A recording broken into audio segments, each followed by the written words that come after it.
right. We're good to go?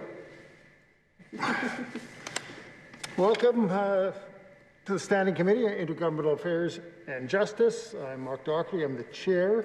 With us this evening are Gary Gruel, Travis Kiesek, Greg Ottenbeit, and substituting, we've got Jennifer Bowes, who's substituting for Ms. Betty Nippy Albright, Nadine Wilson for Lisa Lambert, and Todd Gowdy for Mr. Tim McLeod. Today we'll be resuming our consideration of the estimates for parks, culture, and sport. And then we'll have a recess and we'll consider the estimates for Tourism Saskatchewan. We'll begin our consideration of Vote 27, Parks, Culture, and Sport, Central Management and Services, Subvote PC01. Minister Ross is here with her official.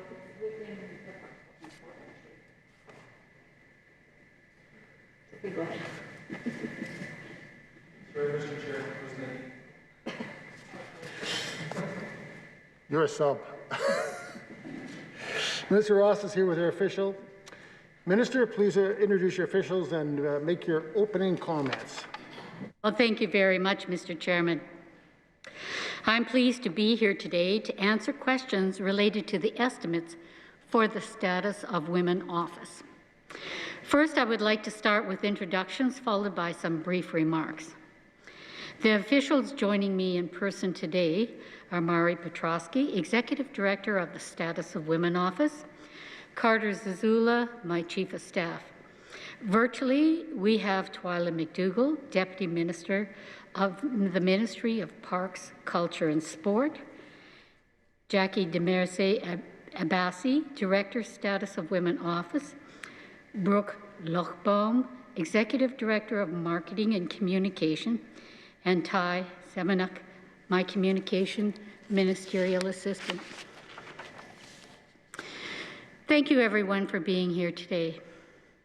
As I mentioned during the estimates for the Ministry of Parks, Culture and Sport, our government is working to protect, build, and grow Saskatchewan, and to ensure a strong economic recovery. I am pleased to present you with the work of the Status of Women Office, an office focused on ensuring the protection of all women's rights in Saskatchewan. The Status of Women Office moved to the Ministry of Parks, Culture and Sport this year, and the connection between the two has been strong. The importance of gender equity is paramount, no matter which ministry they are a part of. The Status of Women Office is a Government of Saskatchewan-wide entity that acts as a catalyst to ensure gender is taken into consideration in government programs, legislation, and policy making. The office bridges connections and brings attentions to issues impacting all women in Saskatchewan. And they do this through creating strong partnerships with diverse groups and agencies. The Status of Women Office gathers information and provides insight and direction to leaders so thoughtful decisions can be made and meaningful change can happen. Given that the mandate of the office is women, they focus on a wide range of topics, including two major portfolios: women's economic security, participation and prosperity, and interpersonal violence and abuse. The two go hand in hand, as without economic participation and prosperity, there is a lack of options, and therefore a lack of security. As all of us in this room are all well aware, this pandemic has affected everyone in more ways than we could ever imagine. The impact of COVID-19 are exacerbated for women in multiple ways, which this government recognizes and is determined to mitigate. We know that women are at the highest risk of experiencing interpersonal violence and abuse. And those numbers are even higher if a woman is Indigenous, Black, woman of color, or has a disability. And this is why enhancing security through interpersonal violence and abuse initiative, including those related to gender-based violence, is important work that the Status of Women Office and our partnering ministries continue to be engaged in. In fact, just this past year, the Status of Women Office entered into a partnership with the Ministries of Justice and Attorney General and Corrections, Policing and Public Safety to bring forward an awareness campaign on interpersonal violence and abuse. This campaign stretched across the province and was translated into Cree, Dene, and French to ensure it reached as many Saskatchewan residents as possible. The goal of the campaign was to start the conversation. It features 3 strong women from diverse backgrounds and asks Saskatchewan residents to stop the excuses for engaging in or supporting, perpetuating violence and abuse. Viewers were directed to a website called Face the Issue and provided with resources, statistics, and facts about these complex topics. The campaign did start conversations on social media and hopefully in homes across our province, where incidents of interpersonal violence and abuse often takes place behind closed doors. Putting a spotlight on this topic and bringing it from behind closed doors to the public sphere helps to shift attitudes and norms that perpetuate violence in our communities and shows that ending violence is everyone's responsibility. I'm encouraged to see this campaign continue, as there is still a lot of work to do. The Status of Women Office will keep working with their partners to advance this conversation and campaign. Our government's justice budget also included a total of $22 million for interpersonal violence awareness and support, with new initiatives including $800,000 to respond to interpersonal violence, including support for the public awareness campaign, creation of a 24/7 interpersonal violence and abuse provincial call line, family intervention rapid support teams to allow violence intervention workers to operate alongside police, expansion of the Victims Advocate Case Review Initiative, and transportation for survivors and their children fleeing from violence. Beside the campaign, the office invested $34,000 in making domestic violence in the workplace training available online and accessible by employees and employers across the province. The Provincial Association of Transition Housing and Services of Saskatchewan, also known as PATHS, is leading the way on this initiative and hopes to have it completed sometime in the fall of this year. This training is in response to the introduction of 5 days paid leave legislation. Many employers ask for the training in order to provide their employees with the skills and tools needed to address domestic violence in the workplace. I am pleased to report that the Status of Women Office has been able to support PATHS and their continued important work in this area.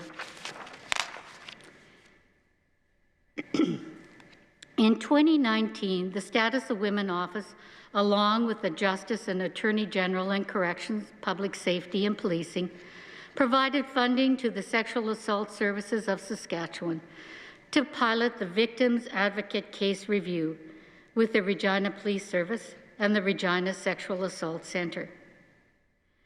We are pleased to say that the final report was received in January of this year, and the pilot was a success.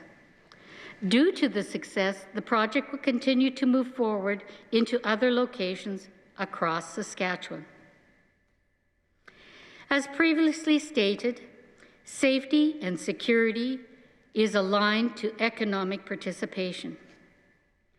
Our government recognizes the importance and impact of women's participation in the economy. The Status of Women's Office has committed itself to being a lead resource in advocating for women in our province's economic growth. And empowering women could not be more relevant than right now. A lot of progress has been made, but COVID-19 brought a spotlight to the inequities that women experience. The Status of Women Office has strengthened and grown in their ability to support internal and external stakeholders in developing programs and services aimed at building the economy through women's economic prosperity.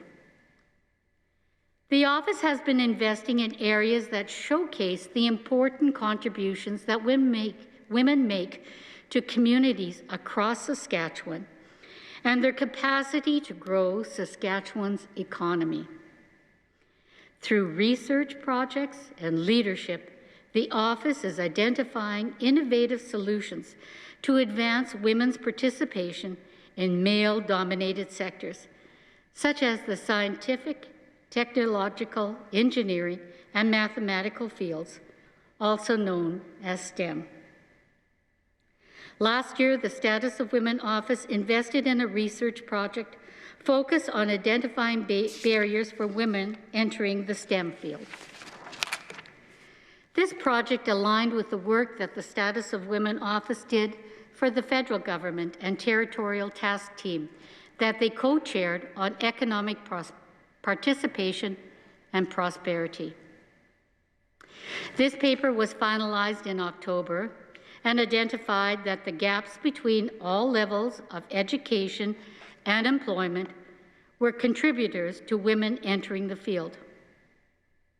It also identified the need for additional research to uncover what employment opportunities do and will exist for women in Saskatchewan.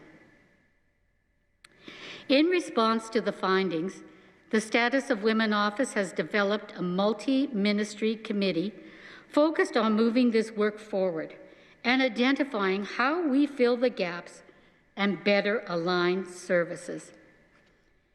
Bringing connections with partnering ministries to bridging connections with partnering ministries to advance work and policy is a major component of the work of the Status of Women.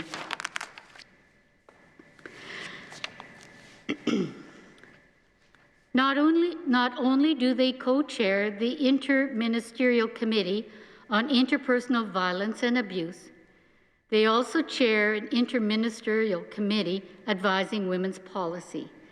Both committees allow the Status of Women Office to make connections, gather information, and form important partnerships that advance their work.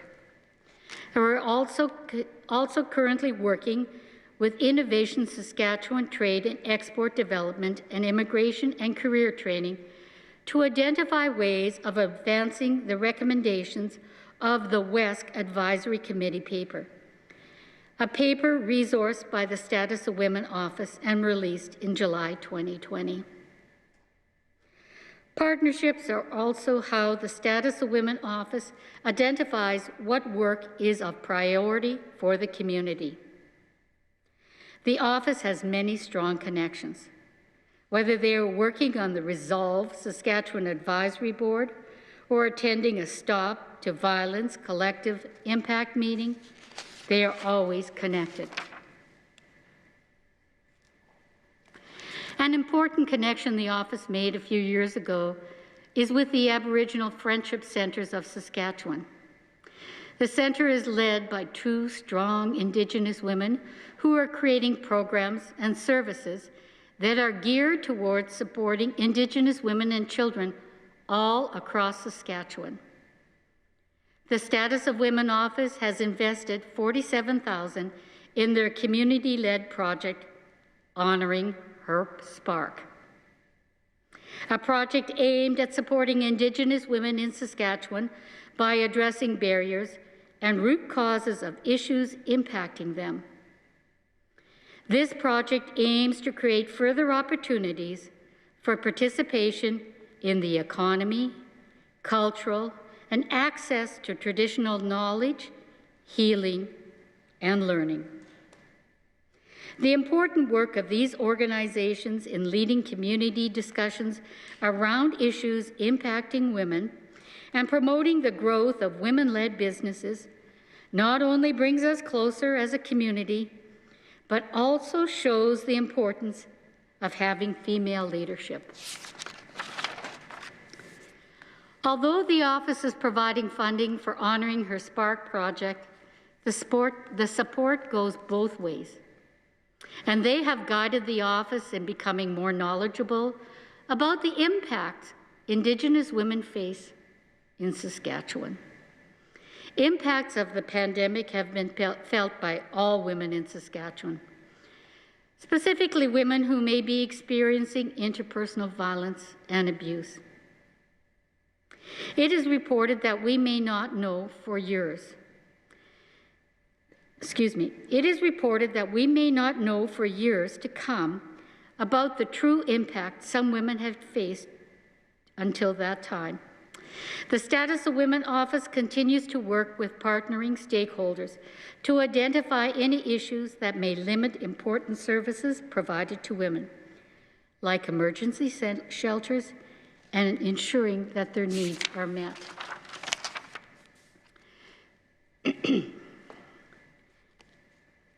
Federal funding to emergency shelters and community organizations that supported women who experienced domestic and sexual violence was coordinated through the Status of Women office.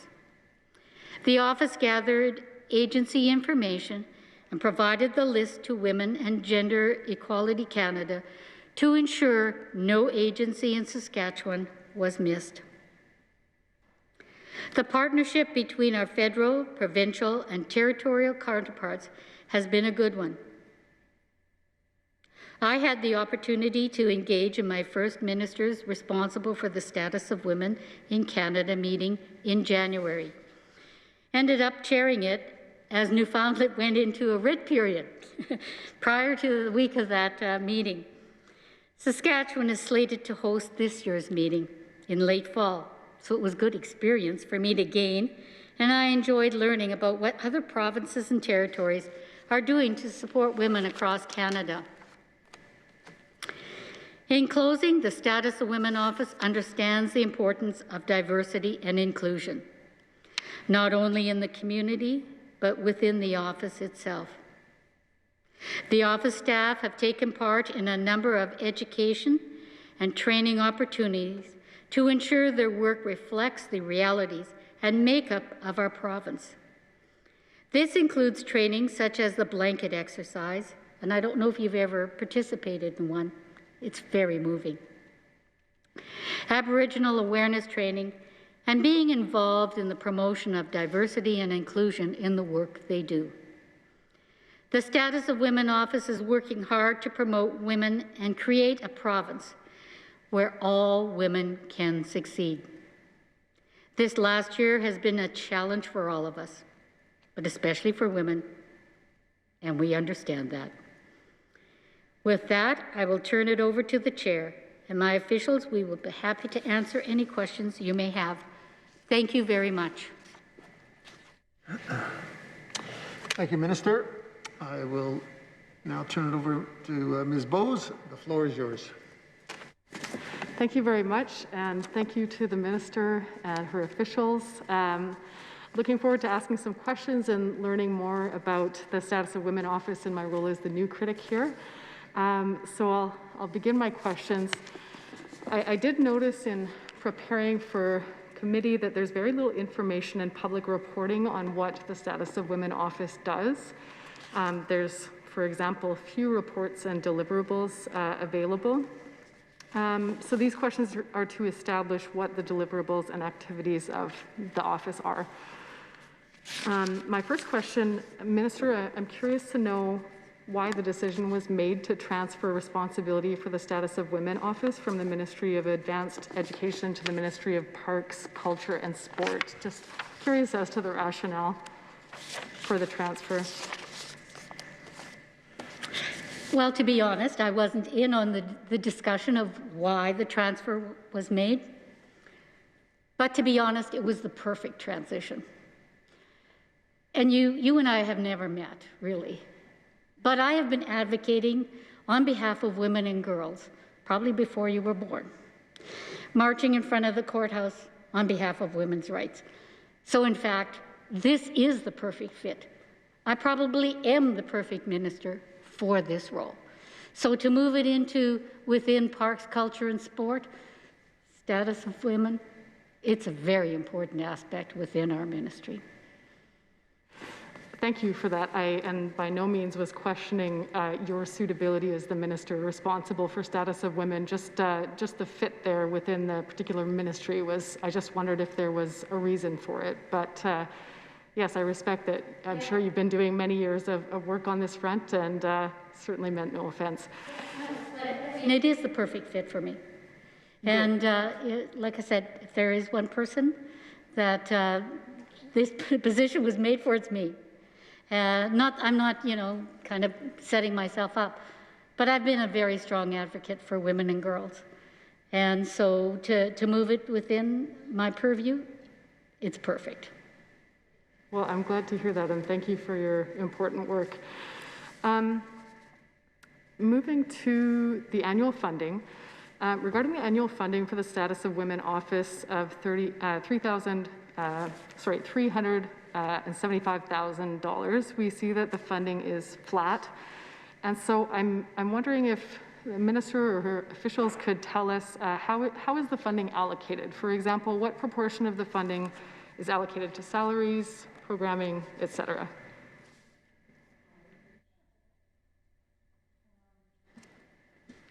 Yeah, I can answer that. Again, Mari Petrosky, I'm the Executive Director with the Status of Women Office. In 2021, again, you said $375,000 was allocated for the Status of Women Office budget.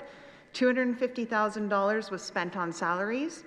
$104,000 was spent on operational costs and contracts for projects, and I can elaborate on those projects. Second here. So $2,500 was provided upon receipt of our STEM report in October 2020. The office invested $3,500 for the facilitation of 3 financial literacy seminars that were provided by Amicon Women Empowerment Incorporated. The office also provided $47,000 to the Aboriginal Friendship Centres of Saskatchewan for their Honouring Her Spark program. We also invested or paid the remaining $3,800 for the public awareness campaign upon receipt of the campaign video, which was released November 30th of 2020. We invested $34,000 into the Provincial Association of Transition Houses of Saskatchewan's Make It Your Business training, online training that they're developing that will be due hopefully by the fall of this year. And then we also invested $4,400 to produce 3 videos highlighting diverse women champions for International Women's Day. And again, $2,200 for a video that's due to come out for Women Entrepreneurs Week. Okay, great. Thank you. That's extremely helpful to know. I was wondering then too, building off that, what is the current staff complement in the Status of Women office?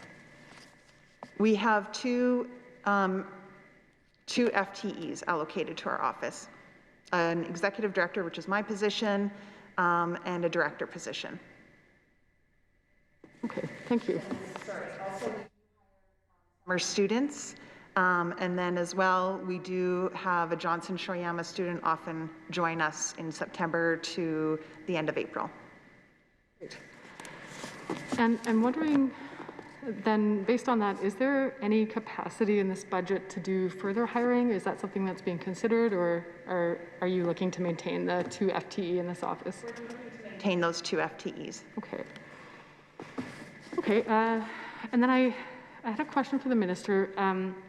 Just curious to know what your distribution of time is on the average week between your cabinet roles. Like, for example, how many hours a week you might spend on status of women issues, just to get a sense of that.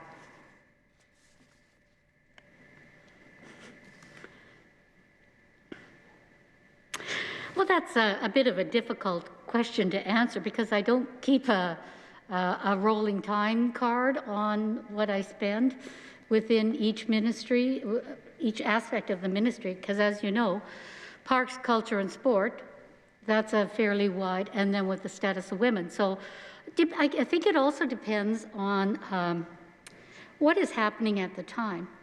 Like when we have, things such as International Women's Day, then of course I spent a lot of time doing Zoom meetings. Of course, we'd love to be able to meet with different women organizations across the province face to face, but those were hours and hours of meetings spent talking to the different women organizations. Same as with the within Parks, Culture and Sport, Zoom meetings. Some can take longer, but the stakeholders, we try and be very respectful of their time. So whether I can define exactly how much time I spend on each one, I can't. Fair enough, thanks. My next question is about, I guess for yourself maybe, what are the specific measurable goals that the Status of Women Office hopes to accomplish in this fiscal year? Thank you for the question. A couple of years ago, and just to maybe if it's okay to educate a little bit on where this office has come, but we actually provided grant funding. We have a certain amount for grant funding, and we used to provide individual little grants for International Women's Day. A couple of years ago, we took it to Cabinet to ask if we could give bigger grants out to fewer things so that we could have measurable goals within our office, because it was difficult to measure how $300 here, $50 here affected or impacted women's lives in Saskatchewan. And so being able to have that measurable process to say, yes, we've actually accomplished this, or we have, increased women's participation or women's security or something to that fact. So with the Aboriginal Friendship Centres of Saskatchewan, they're honoring her Spark program. We are a minor investor in their 5-year program, and so we're hoping to see some measurable goals as to what their participation rate is in their coalition, and they're doing a train the trainer program, and so we'll get some measurable outcomes for that, as well as we're with the training that PATHS is doing for Make It a Business. Again, that's something that we're hoping to see a huge uptake in how many people are able to be trained online for domestic violence and identifying domestic violence and working with people who've experienced domestic violence in the workplace. Because as we heard, with 5 days paid leave, when that was released, there was a lot of sort of fear of what does this mean for our workplace? What does that look like? How do we deal with it? How do we get services? And so part of that is being able to measure how many people will take part in that online service that will be made available all across Saskatchewan, which is really important. The other thing is we do have an indicators project that we look at, and we actually post it online. We just created a new website for the Status of Women Office that was released, I believe, in December. And so we're hoping to keep those up to date, and as well as provide any kind of reports or any of the videos that we've done for International Women's Day on there to help sort of show showcase women in Saskatchewan. And so we can also measure how many people watch those and view those videos. As well as the public awareness campaign, we were able to measure how many people were viewing them and what media source they used to view them. And so those are kind of the measures that we're looking at this year. Thanks a lot. And I'm just really curious about the domestic violence training that you've both been referring to. So is this going to be put on, like is PASS developing the training you said then, or does the office have any? No, PATHS is already trained in this. And so they've been providing the training for the past at least couple of years, if not more. They're definitely the experts in this, and that's what we really go to is we provide funding to the experts to do the work, right? And so PATHS, Joanne Duzel and Crystal, they're the ones who wanted to make this training available online, and what they saw was with COVID-19 and not being able to do training with people last year in person, they saw that it could be made available online. So they're actually working with a company that develops online training, and I believe their name's Only, but I can look that up, but I'm pretty sure that's what it is. And so they're working with them to make their training available online. Thanks. And then, Minister, I just had a few questions. You had referred to the Status of Women Ministers meeting that occurred in January. Can we get a sense on what this agreement means in practice in Saskatchewan?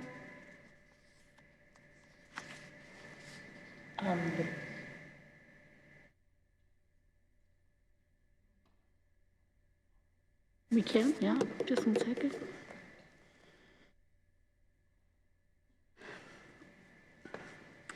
The meeting had a central focus, and that was gender-based violence and interpersonal violence.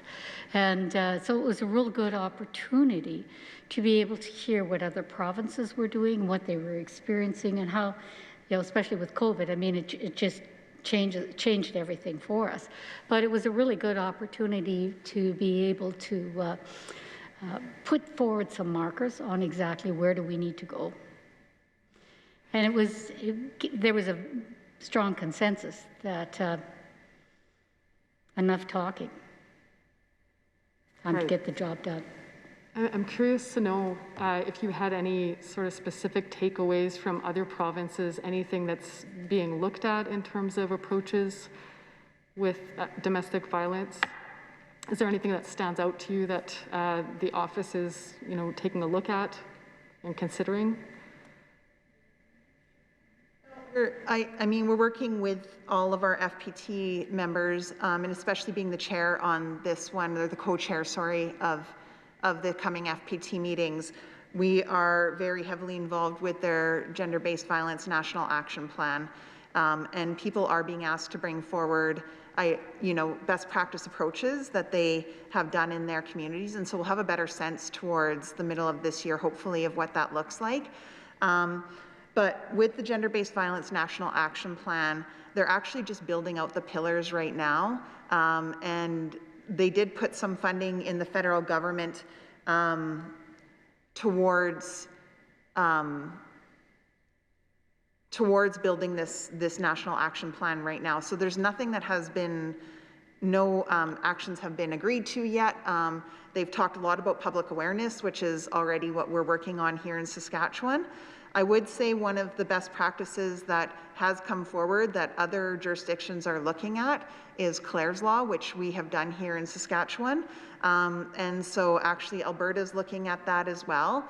And so there are a few things that other jurisdictions have been involved with that we're sharing best practices across Canada. Great, so it's a bit more exploratory at this stage is what you're saying? Exactly, yeah. Okay, and so then I'm not sure, maybe it's too early to say at this point, but I'm curious to know if any funding has been allocated towards the objectives for Saskatchewan. Has it gotten that far or not quite yet? Well, actually, You go ahead. The Aboriginal Friendship Centres of Saskatchewan, they're honoring her Spark project, actually touches on every single task teams and sort of outcomes and measure what they're trying to do. So there's a task team that's focused on economic prosperity and participation, which is actually one that Saskatchewan leads. And that is one of the outcome measures for the Honoring Her Spark program.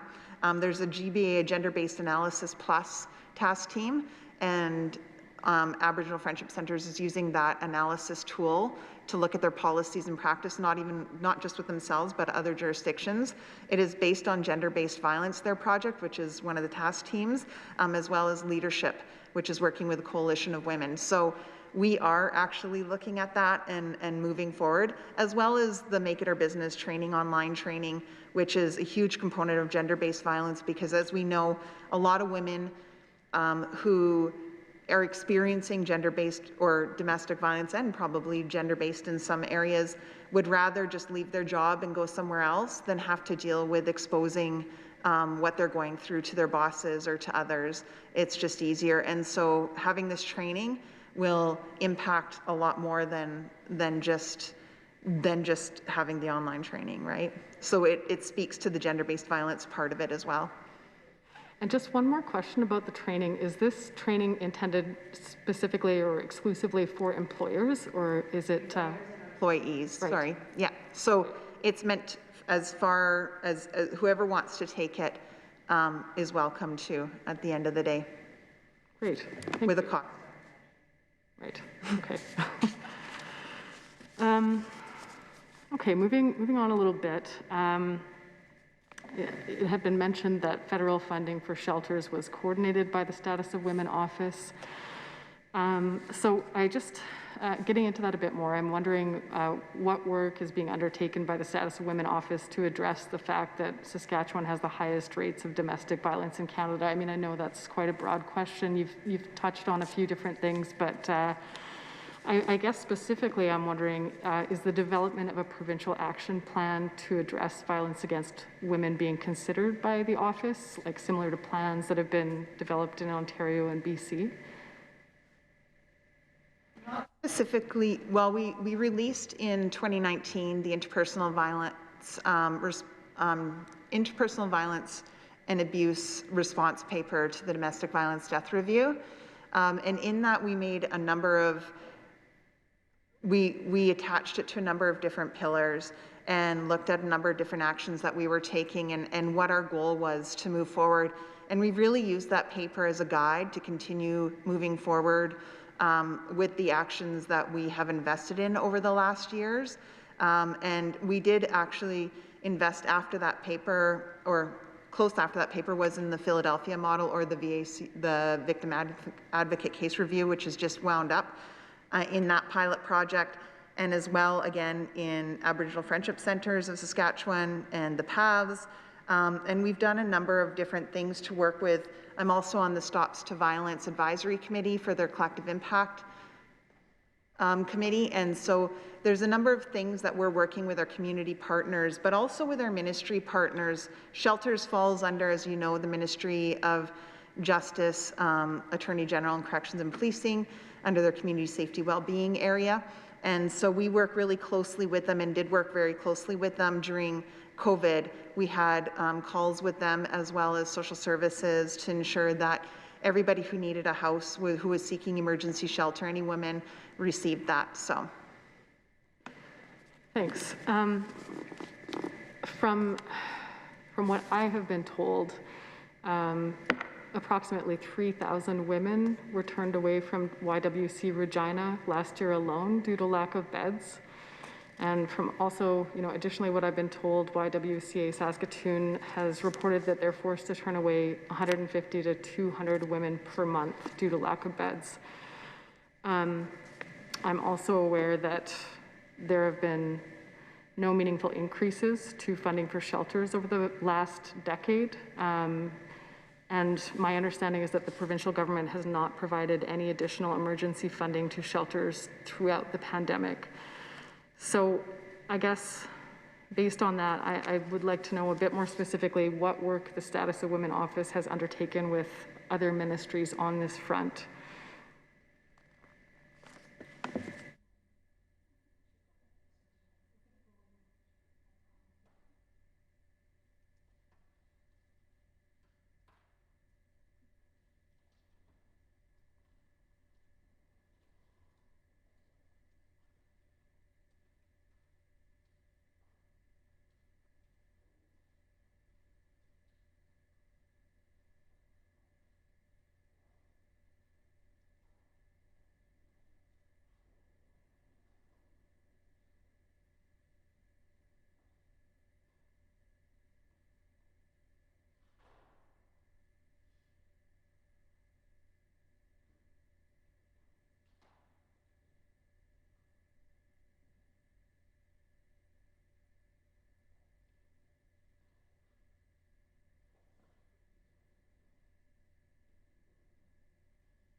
Okay, Maureen. Okay. So as you are probably aware, we don't fund programs and services ongoing, and we have never funded shelters that is within justice and especially the community safety and well-being's area. However, what I can say is I do know that those officials have been in continuous contact with the shelters. I can't speak to the numbers because I don't have those numbers, and nobody has spoken to me about those because they're not in our area. But what I do know also from the funding that they did receive, because we did help make the connections with the shelters to Women and Gender Equality Canada, was that the agencies did receive approximately $32,000. And I believe that was in May of last year, May, June maybe, to help with COVID implications. Okay. $32,000 broken down how? Sorry? How was the $32,000 broken down? Sorry? I believe it was just given to each shelter. Yeah, okay. Yeah, but I don't know. I'm not 100% sure how. I wouldn't be able to speak to other than that. Great. Okay, thanks. I'm wondering too then, have any recommendations or studies been presented to ministries or cabinet on expanding shelter resources that women and children depend on in Saskatchewan? Well, again, that's not within our ministry. And so those questions would probably best be directed to the Ministry of Justice. Okay. Right. Sorry, I understand the funding doesn't come from your office. But that's within their purview. So those questions would be best directed to them. Sure, and I certainly can do that, but unless, correct me if I'm wrong, but is it not within the purview of the Status of Women office to make those sorts of recommendations or to, undertake studies that, would have an impact on something so integral to women's security in Saskatchewan, or am I incorrect? It would be, if we were asked to do that, then we would do it. And so from what I can tell you over the last year, I have been in connection again, very closely working with our ministry partners with Justice, and so I would again recommend that you talk with them about that because it is within their area. Thanks. Now we've just covered this, and I know the funding, your office isn't responsible for it, but the government of Saskatchewan does not provide funding to second stage shelters in Saskatchewan, despite, from what I've been advised, that they're associated with very positive outcomes. So I'm curious to know what the position of the Status of Women office is on the lack of funding. And do you think that that is something that should be funded in our province?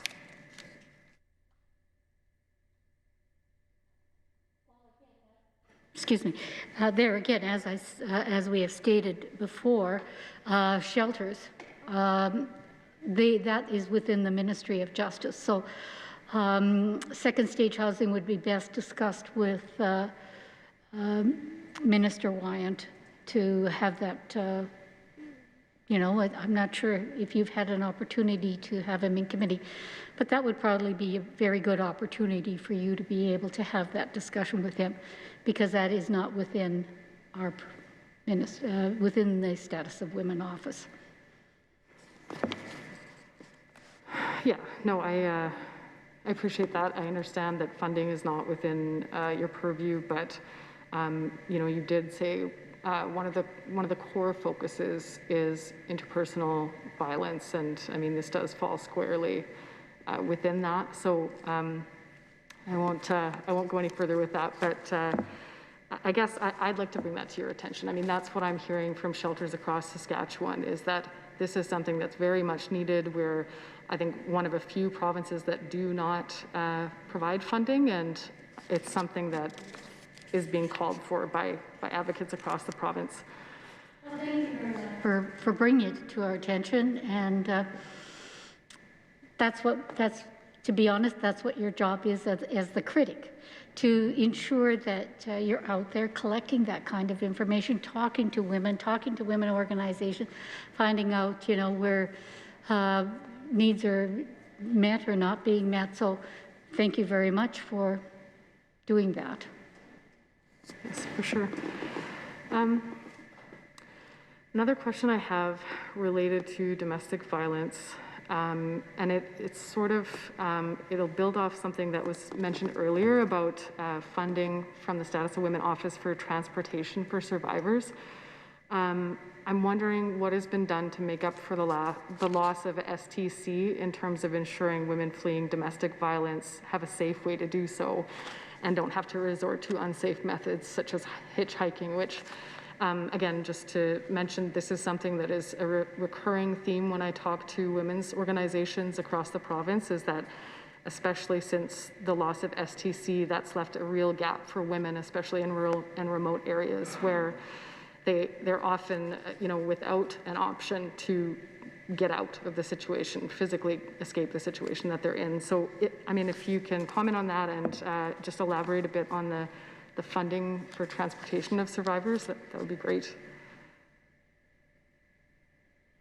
As you guessed, yes, as you said, it isn't within our funding, and so what I do know is, the Ministry of Justice does provide funding through the Northern Transportation Initiative Support Services, I believe it's called, and so they do have resources for women who are fleeing domestic violence, especially in the north, to get to safer space. Great, and I know it's not under your office, but just curious if is that on a case-by-case basis, like women where people would have to apply, or? From what I know about the initiative, it is based on, it would be a referral from a service. So if somebody reported to the police or to somebody else, then they would be able to receive transportation. But again, I don't want to speak to something that I don't have all of the information on and give you false information. So.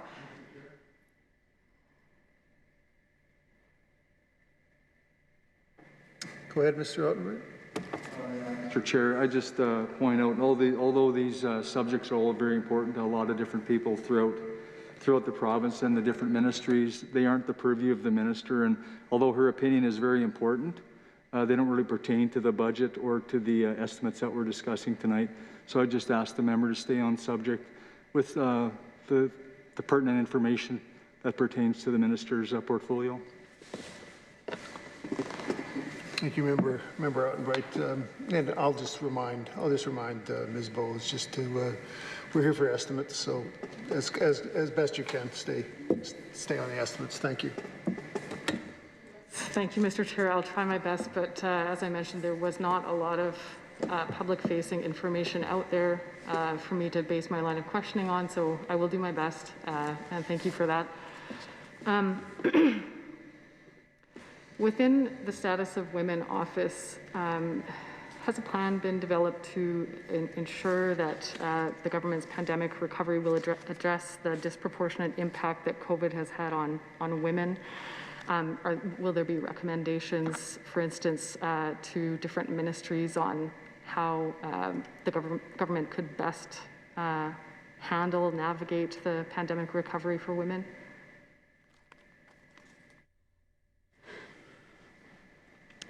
Well, if we're going to be talking about women who own businesses, they had the opportunity within Minister Harrison's office to apply for some relief, financial relief during COVID, and there was different tranches that were available because I think, as we stated, a lot of our women in Saskatchewan are entrepreneurs. They own their own business. They really do create a real economic backbone for our province. And so we know that a lot of them were financially, they had to figure either how to pivot to be able to provide to their clients and their customers in maybe in a different way, but also financially they were stressed. So they were able to apply to that ministry to be able to, through Minister Harrison's office, to be able to obtain some additional funding to help them through the COVID. Thanks. I guess part of, I mean, as we all know, part of the pandemic recovery is so much to do with childcare. We've seen, and I've heard, I'm sure you have heard as well, that there's so many, not just women, but predominantly women who are making really difficult choices, especially when, school is moved online for periods of time, to really be able to juggle, maintaining their job and having childcare. And so I'm wondering if your office will be making any recommendations specifically around childcare in the pandemic recovery. Our office, really one of the biggest things is that, again, we work very closely with our partners, as the minister has stated, and we will be working when invited to work with our ministry partners when it comes to the childcare file, for sure. Okay, and I'm sorry, this is an amateur question, I'm sure, but I just don't know how this all works. So is it normally that the other ministries approach your office, or can it go both ways, or how does that usually work? Both ways, definitely. Yeah, we're a bridger and a connector. We really try to work with our partners in bridging those connections with external stakeholders, but also bringing information. Like I said, we have our indicators project that we provide information, and we're in constant contact with different areas to gather information. And so they're aware of what we do, and we're very much aware of the files that they're working on that impact women. And so it goes both ways, for sure. Okay.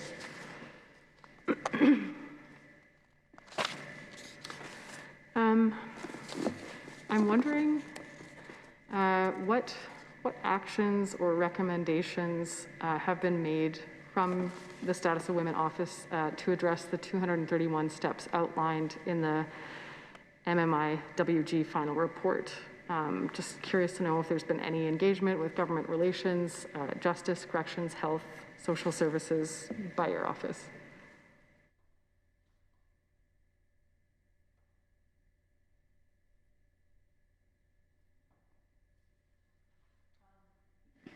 Yeah, we've actually been working very closely with Justice and Government Relations. Justice does lead the file and has led it for the past, I'm going to say 5 years or so, when the stakeholder engagements began, when they were writing the paper on the calls to justice. And so they have been really leading this file, but Government Relations, the Status of Women Office, and Justice are working closely together. Okay. Kind of include something like the Government of Saskatchewan supports the federal government's National Action Plan on Missing and Murdered Indigenous Women and Girls, and has interministerial working groups that we dedicate to responding to this important issue. And this working group, like I said, is led by the Ministry of Justice and Attorney General. But earlier today, we had an excellent meeting on this exact topic with both the Minister of Justice and the Minister of Government Relations, talking about how we can go forward, how we can ensure that this is being addressed. Last year, the Status of Women Office invested $47,000 into the Aboriginal Friendship Centres, so honoring her Spark program. So these are some of the things that we, learning from the community, taking the lessons learned, and also then, like I say, working with the other two ministries to advance this. So it's something that it's an ongoing partnership with the other ministries. And like I said, the Status of Women Office signed a joint declaration to support the federal government's National Action Plan to end gender-based violence. Great. So the Honoring Her Spark project, yeah, I mean, that sounds wonderful. Are you able to elaborate at all on any of the conversations you've been having with other ministries about what actions are taken to address the steps? Like, can you tell me some of what those actions might be? If you just want to give me 1 second to pull up a document, if that's okay.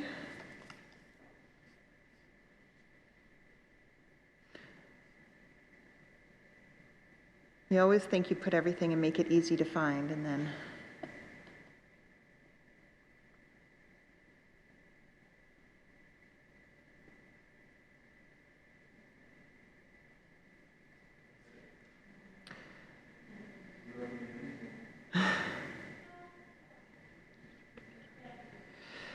so we've been working with the Ministry of Justice all the way along. A number of times we've been asked to put together lists of what the different ministries across Saskatchewan have been doing to work on this file.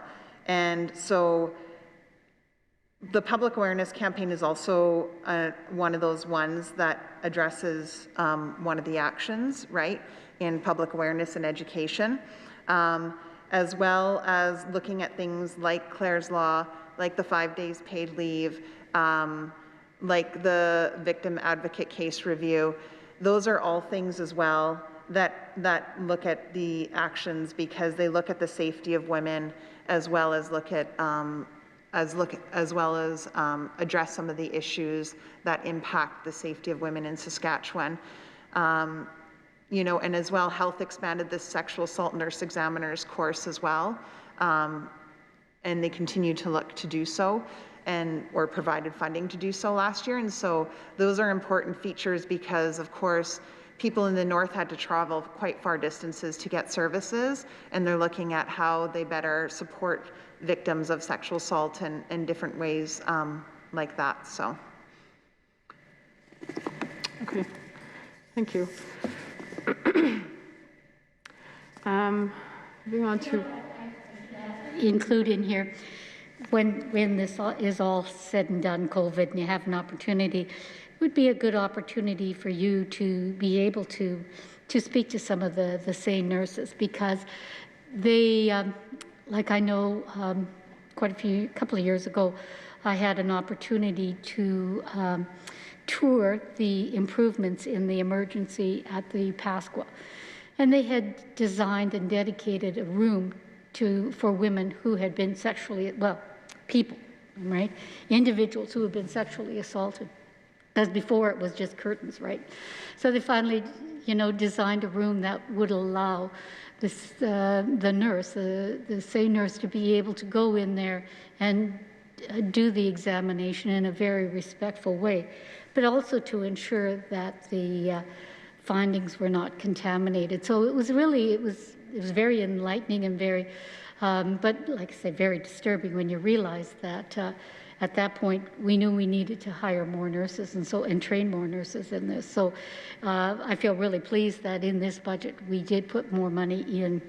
Health put more money into being able to train more nurses. It's in the Health Forget file. It's because, this is so needed. I don't know if you saw that W5 program where they talked about this issue across Canada, and especially young girls who have to get on a plane and travel, fly for hours to be able to have a test done. And it was like the inspection, it was very traumatic, especially for young girls in the north. Maybe one have never been on a plane and never left their parents. So we've kind of come a long way in a lot of respects. We have a long way to go. We still have more work to do, but it was a really good opportunity to be able to see the kind of work and the dedication. It takes a very special person to be able to walk a young individual or any individual who has been sexually assaulted through the whole test. And gosh, my hat goes off to them, because they are doing absolutely incredible work. And so to be able to provide more funding for the education so that we have more of those nurses, excellent. Thank you. Moving on to a different topic. I know you've probably all heard me in the House speaking to this already, and sorry to get at it again, but what better place? The government of Saskatchewan has not yet implemented pay equity legislation, even though Saskatchewan women are still making, I think the most recent statistics are on average 85 cents in Saskatchewan for every dollar compared to men. Saskatchewan women are also concentrated still in industries related with their traditional gender roles, and I appreciate your comments about STEM, but notwithstanding that. The Saskatchewan Human Rights Commission prohibits discrimination on the basis of a prohibited ground, which includes gender with respect to the terms and conditions of employment, which includes wages. Some jurisdictions have established through pay equity legislation regulatory schemes for assigning value to various jobs and requiring non-discriminatory pay scales for jobs that are equivalent in value. And the Commission's also recognized that pay equity is crucial to women achieving equality. In its code review report, Renewing the Vision, and I actually asked the staff at the library to pull this for me. I couldn't find it online, and it saddened me to know that this report is 25 years old. But in this report, the Commission recommended that comprehensive proactive pay equity legislation be enacted in Saskatchewan. It recommended that a separate specialized agency, a pay equity commission, be responsible for administering pay equity legislation in Saskatchewan. So I guess I'm curious, like, what sort of work has been done with the Status of Women office on this front? Is this something that is on your radar? Is it something that is under consideration or review by your office? And do you have a position on the absence of this legislation in Saskatchewan? State that, in fact, I know the Minister of Labour has answered that question both in the House in question period and also in his committee estimates to state that, in fact, no, he was not considering that newer legislation, but that in equal pay legislation does exist in Saskatchewan. However, within the Status of Women, I have asked for an interjurisdictional scan to be undertaken to see exactly what other provinces and territories are doing. So we're not sitting on our hands, just kind of going, yeah, okay, but in fact are looking to see exactly what other provinces and territories have done, and then also looking and saying how effective are they. Okay? That's great to hear, and I mean, certainly I know what the answers have been from the Minister of Labour. I did want to speak to you directly about it, though, in your role, and I'm encouraged to hear that you've asked for that scan. I think that's a great first step, and we'll be interested to chat with you further about it as that moves along.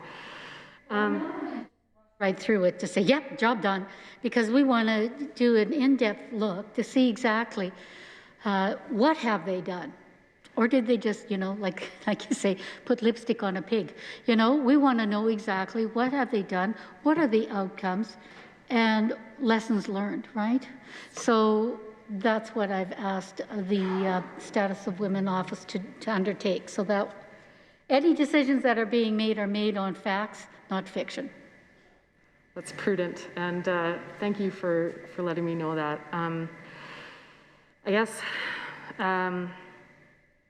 I guess just a few comments around that. I'll try not to go on and on. I'll save it for petitions. But, you know, I know for myself, prior to being elected, I represented workers in healthcare across the province, and healthcare is, you know, predominantly women, of course, not exclusively, but, you know, there's workers like I represented, like continuing care aides, who I think we can all by now surely recognize are providing such important service to people, some of the most vulnerable people in our province, to our elderly, and especially during the pandemic, some of the most vulnerable. And so it's professions like that, right, that are almost exclusively held by women, and they're not paid enough money. I know that from my work as a union rep representing CCAs, like there's real issues with recruitment and retention, and it's a real problem. And I think we can all agree that the seniors in our province deserve the best care, and I think part of the equation there, it comes down to pay equity, because we need to make sure that that work is valued appropriately, and in terms of compensation. Just like one other quick example is early childhood educators. Same thing. I mean, they're looking after everyone's kids as they're going to work during normal times, but now during a pandemic. And it's extremely valuable work, but I don't think it's being recognized in what these women, almost exclusively women, are being paid. And so that's why I go on and on about it. That's why I bring it every day in a petition, is because it really is important. I'm not trying to be a pain in the butt here. It's just, and I'm sure I am, but it's just, I think it's a really key component to achieving and working towards true gender equality in our province. And thank you for filling me in a little bit on your considerations there. I do appreciate it. Well, and I guess that's why I feel it's so important. And this is where we all have a role as elected representatives, and especially female elected representatives, if we have the opportunity to talk to our young girls. Not wait till they're in high school, just to ask them to really seriously look at charting their course for careers. When I was very little, it was a choice. Oh, what do you want to be when you grow up? And it was like, oh, well, would you like to be a teacher or a nurse or a secretary? Not that I have anything against those, but that was automatically assumed that that's what you would be when you grow up as a woman. That's no longer the case anymore, and I think it's really important that we set the example. I always say, if you can see it, you can be it. And we need our young girls to be able to see that they've got choices, right? To me, when we talk about positions that are mostly dominated by women or men, I think we need to break down those barriers. I think a perfect world for us is when that's no longer the idea of women's work. That isn't even in anybody's vocabulary anymore, right? If that's what you want to do and that's what you're passionate about, go ahead and do it. But I think we need to ensure that we, especially our young girls, learn that they need to explore. I've spent some time during COVID doing online meetings and also workshops with the Saskatchewan Science Centre. And they've pivoted to doing things online. And they did a couple of coding classes for really young girls and then teenage girls. And so I had the opportunity to present to those both groups of young girls. And it was a really good opportunity. There's bad things that's happened with COVID and good things. The good thing is that they have done now these programs virtually. So now there isn't a geographical boundary of who can attend these classes, but in fact now it's open to all of our girls in the province.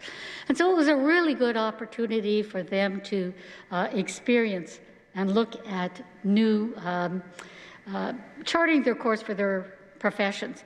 But it was a really good opportunity for me as an elected person to be able to talk to these young girls and the young women about the importance of women in leadership, the importance of women in elected office. And I'm not sure if you know, but I was chair of the Commonwealth Women Parliamentarians. And you remember, every woman that's elected both provincially and federally have an opportunity, are members. And our main objective there, and it's apolitical, right? So it's nonpartisan. And what it is the whole mandate is to encourage more women to seek public office. Because when we have more women sitting around the decision-making table, I think better decisions are being made. So I encourage you to participate by going out and talking to young women about the importance of leadership, the importance of public service. Because sometimes this job can make you crazy, But there's no greater gift than we can give to our young girls to show them some leadership. Yeah, I mean, I couldn't agree more. I think, you know, leadership and representation is very important. We have a long ways to go here in our province and really across Canada in ensuring that there's, you know, equitable, equal representation of women in decision-making capacities, including as politicians. And I certainly do talk to women often about it, but I just want to, actually recognize what both you and your predecessor have done in terms of encouraging women's involvement in STEM. I do think that's really important. I think you're very right with that. But I don't think it's the whole answer. And I think it's gonna, you know, it's gonna take a while, as you said, before, you know, we get to a point in society, whether consciously or not, where, you know, we look at a job and we say, well, you know, that's a man's job, or that's a woman's job. I mean, we see it play out, as I said, especially in the caring professions. And I think that's such a tragic thing because some of the most important work that can be done in our society is through the caring professions. And yet many of those jobs are very poorly paid. So I think you're right. We need to make sure that there's opportunities for women to participate in non-traditional fields. But I think in doing that, we need to not lose sight that that's not the whole answer, I guess, and that there will always be women who are working, especially in some of the lowest paid jobs in our society.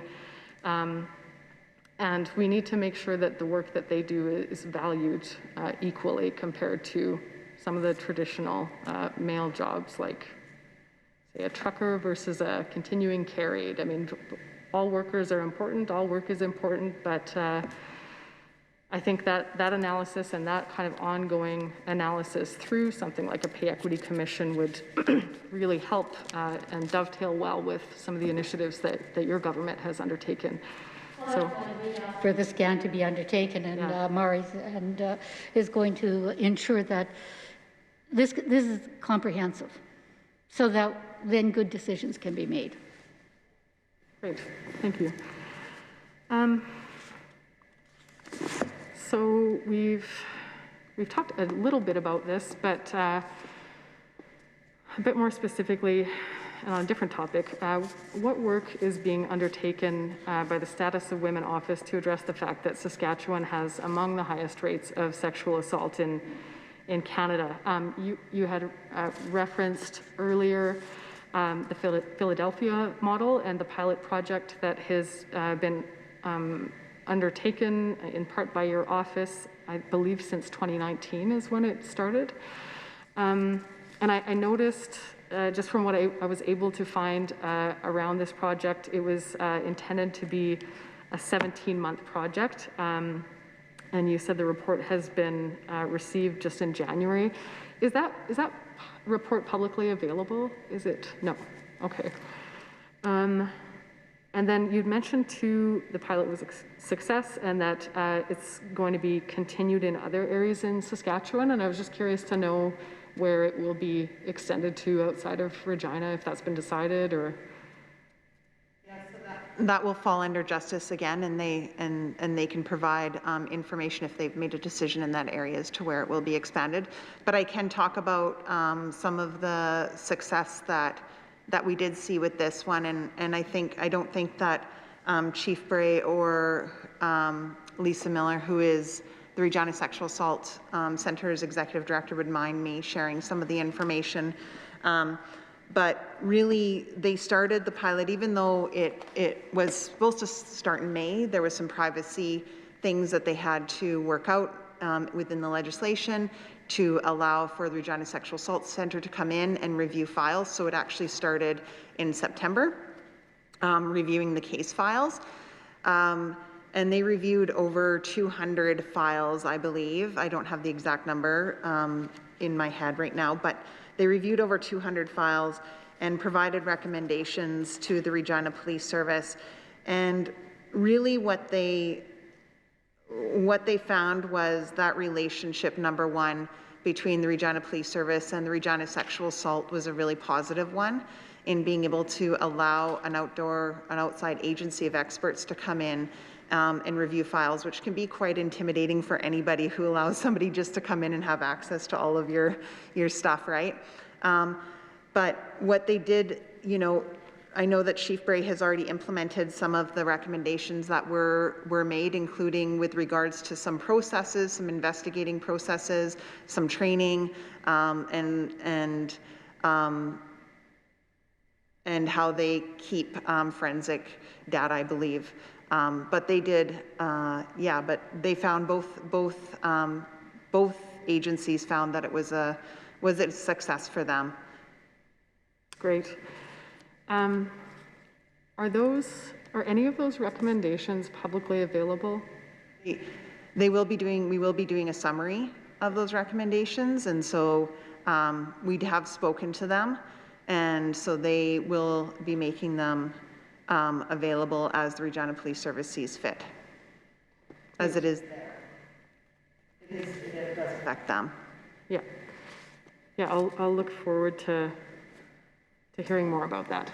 Thanks. And then I noticed too that there was, I believe, a total of $122,000 in funding for the pilot project, and that was provided from both your office and the Ministry of Corrections and Policing. And I was just curious as to the breakdown of the funding.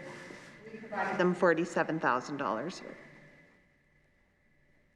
Right, sorry, I think you said that earlier, apologies. Okay, and then this is a bit of a different topic, but somewhat related. There's been, I guess, in my consultations with stakeholders, one of the things that has really stuck out to me as a theme of something that's really crucial to alleviating our issues with sexual violence in this province on a long-term systemic basis is having mandatory curriculum around consent. And my understanding is that that doesn't exist in Saskatchewan currently, but I'm just wondering what the position of your office is on that, and if that's something that's being explored as a potential avenue for addressing the extremely high rates of sexual violence we have in Saskatchewan. Education would be the one to ask, as they are the ones who formulate the curriculum. Yeah, no, for sure. And I understand that's under education, but I guess my understanding is that, you know, you can proactively make recommendations to different ministries, and that was, I guess my question here is if that is something that is being considered as something that you may proactively look at approaching the Ministry of Education on? We've had, when we have our interministerial committee on interpersonal violence and abuse, and education does sit around that table. And so we do have conversations given the public awareness campaign, and that education is a really important piece of how we inform. I know that education does have some relationship curriculum, and I can't, again, speak to that because I don't know the full extent, and I'm not as knowledgeable in that area for sure. And I do recognize that different schools have the ability to bring in education. So as far as that is, that's as far as I can speak to that at this moment. Okay, thank you very much. And I just, it would be great if it's something that your office, you know, considered, if you could take a look at it. It's something that the women's organizations around sexual assault in Saskatchewan that I've spoken to, that's something that is coming up as a really key component of how we can address the high rates of sexual violence in Saskatchewan on a fundamental basis. So I have... Interject here a little bit. Sure. You know, the minister, Christine Tell, and myself have since 2008 hosted a self-esteem workshop for girls and their moms. And every year we have hundreds of girls and their moms attend. Last year, of course, we did it virtually because we weren't able to do it in person. But we bring in like police officers to talk to our moms and our girls about the importance of being safe, but also online.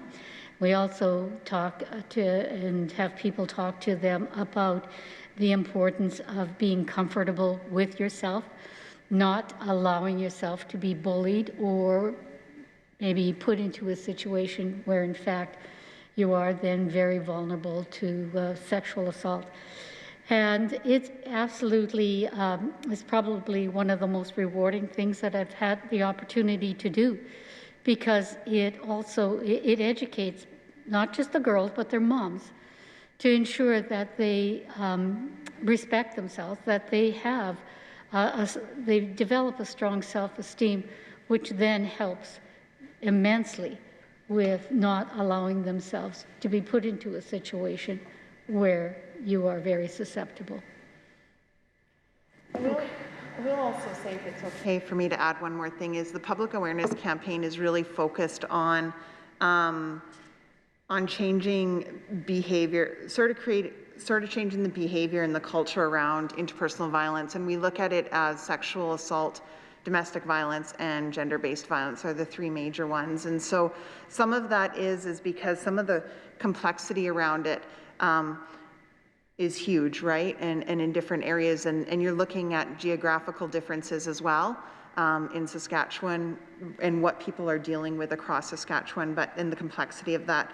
So really, part of that public awareness campaign is to talk to reducing the rate of interpersonal violence, including sexual violence and abuse in Saskatchewan, to create a safer future for women in Saskatchewan, and to promote really an individual and community involvement in the effort. So saying that it's everybody's responsibility, that we need to address this issue and look at it and educate in that way. Thanks. I just want to speak a bit to your comments, Minister. I think, and I say this with all due respect, I think that is part of the problem, right? And that's such a part of the problem, is we're treating this as though the onus is on girls and women to keep themselves safe and, you know, to have high enough self-esteem so that they're not going to get abused, but that's not the way this works. It's just not. And I think part of shifting those attitudes and norms in our society is you know, holding the people responsible that should be held responsible for this, and women are not responsible ever for being abused. And I know that's not what you meant, but what I meant, and so I will elaborate on that. I think you have strong girls and strong women, they push back more. I'm not saying that it's acceptable, and I think our video is very, very strong messaging in locker talk, all of those sort of things. No, I think that it's really important that we have strong women and strong girls, because we know women are much more susceptible in the interpersonal violence to be the ones who end up being hurt. If we can do every little bit we can do to make women stronger, so that we and our girls stronger, so that they know when to say no, they know when to leave, I think that's really important. I think that's a basis of women making sure that they keep themselves in a much safer position, that they have respect for themselves, that they don't fall under the, you know, like, that they have the opportunity to walk away. I mean, we have Clare's Law. There's a really good example of a woman who they can find out, is this person that I'm thinking of entering into a relationship is a strong person, a bad person? We never had that kind of information before. We have the ability now to be able to do things like this.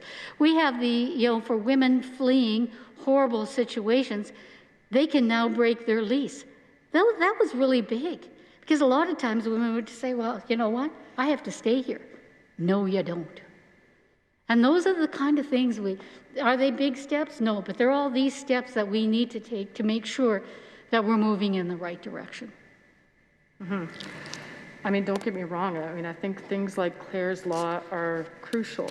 And I think this was a game changer for women. And again, I do commend your government for, as I understand, being the first in Canada on Clare's Law. It's not inconsequential, but I do have to stand by what I said.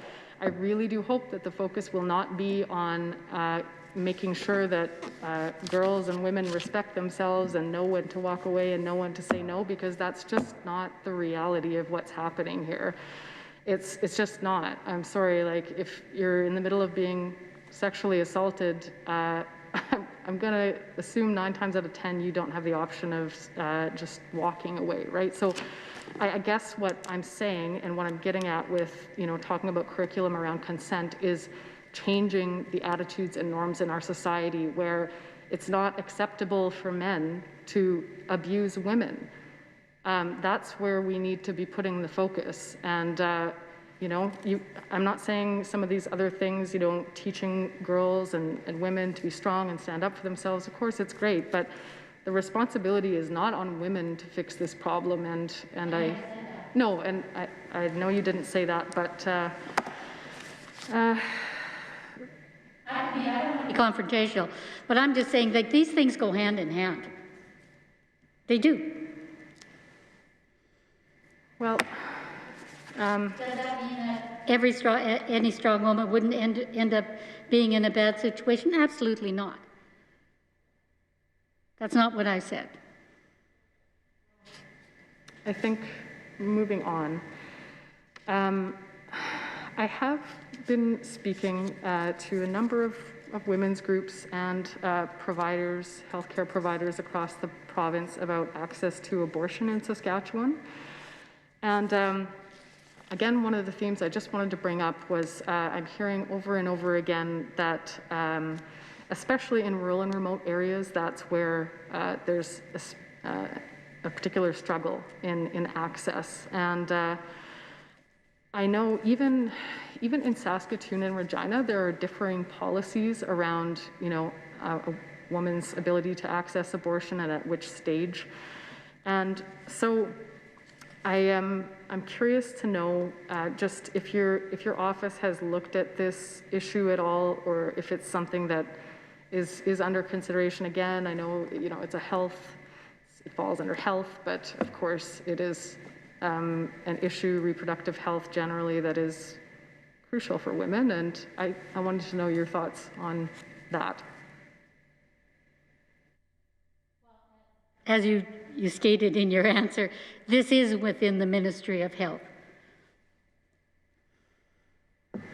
Yes, I understand that. We kind of keep going around in circles on this, right? But abortion is a women's issue. It's an issue of women's equality, and so therefore, it does fall under the Status of Women Office as an issue that is of importance to women, an issue that affects their lives, and frankly, an issue that has implications for women's equality, as I'm sure you know. So, if the answer is that the office isn't looking at issues around this, that's fine. I'm not trying to trap you in any way by the question. I'm just honestly curious. Well, no, it's not a trap. Like you said, I don't want to trap it. No, I think that that question would be well put to the Minister of Health, because I think they've done a fairly good job of ensuring that women have the right to choose in Saskatchewan. And we have no intention of changing that. Okay, thank you. Another issue that's been coming up an awful lot for me in this, the role of critic here, has been, again, around reproductive health and around access to midwifery services in the province. And again, I know it falls under health, but I think, correct me if I'm wrong, but I assume part of, I would hope part of the reason for these meetings is that so that we can actually communicate on the issues that are out there and the issues that I'm hearing about. So I understand, speaking to the Midwives Association, and we actually reached out and created a website open to women, people, families across Saskatchewan, to let us know their experiences with attempting to access midwifery services. And I do want to flag it.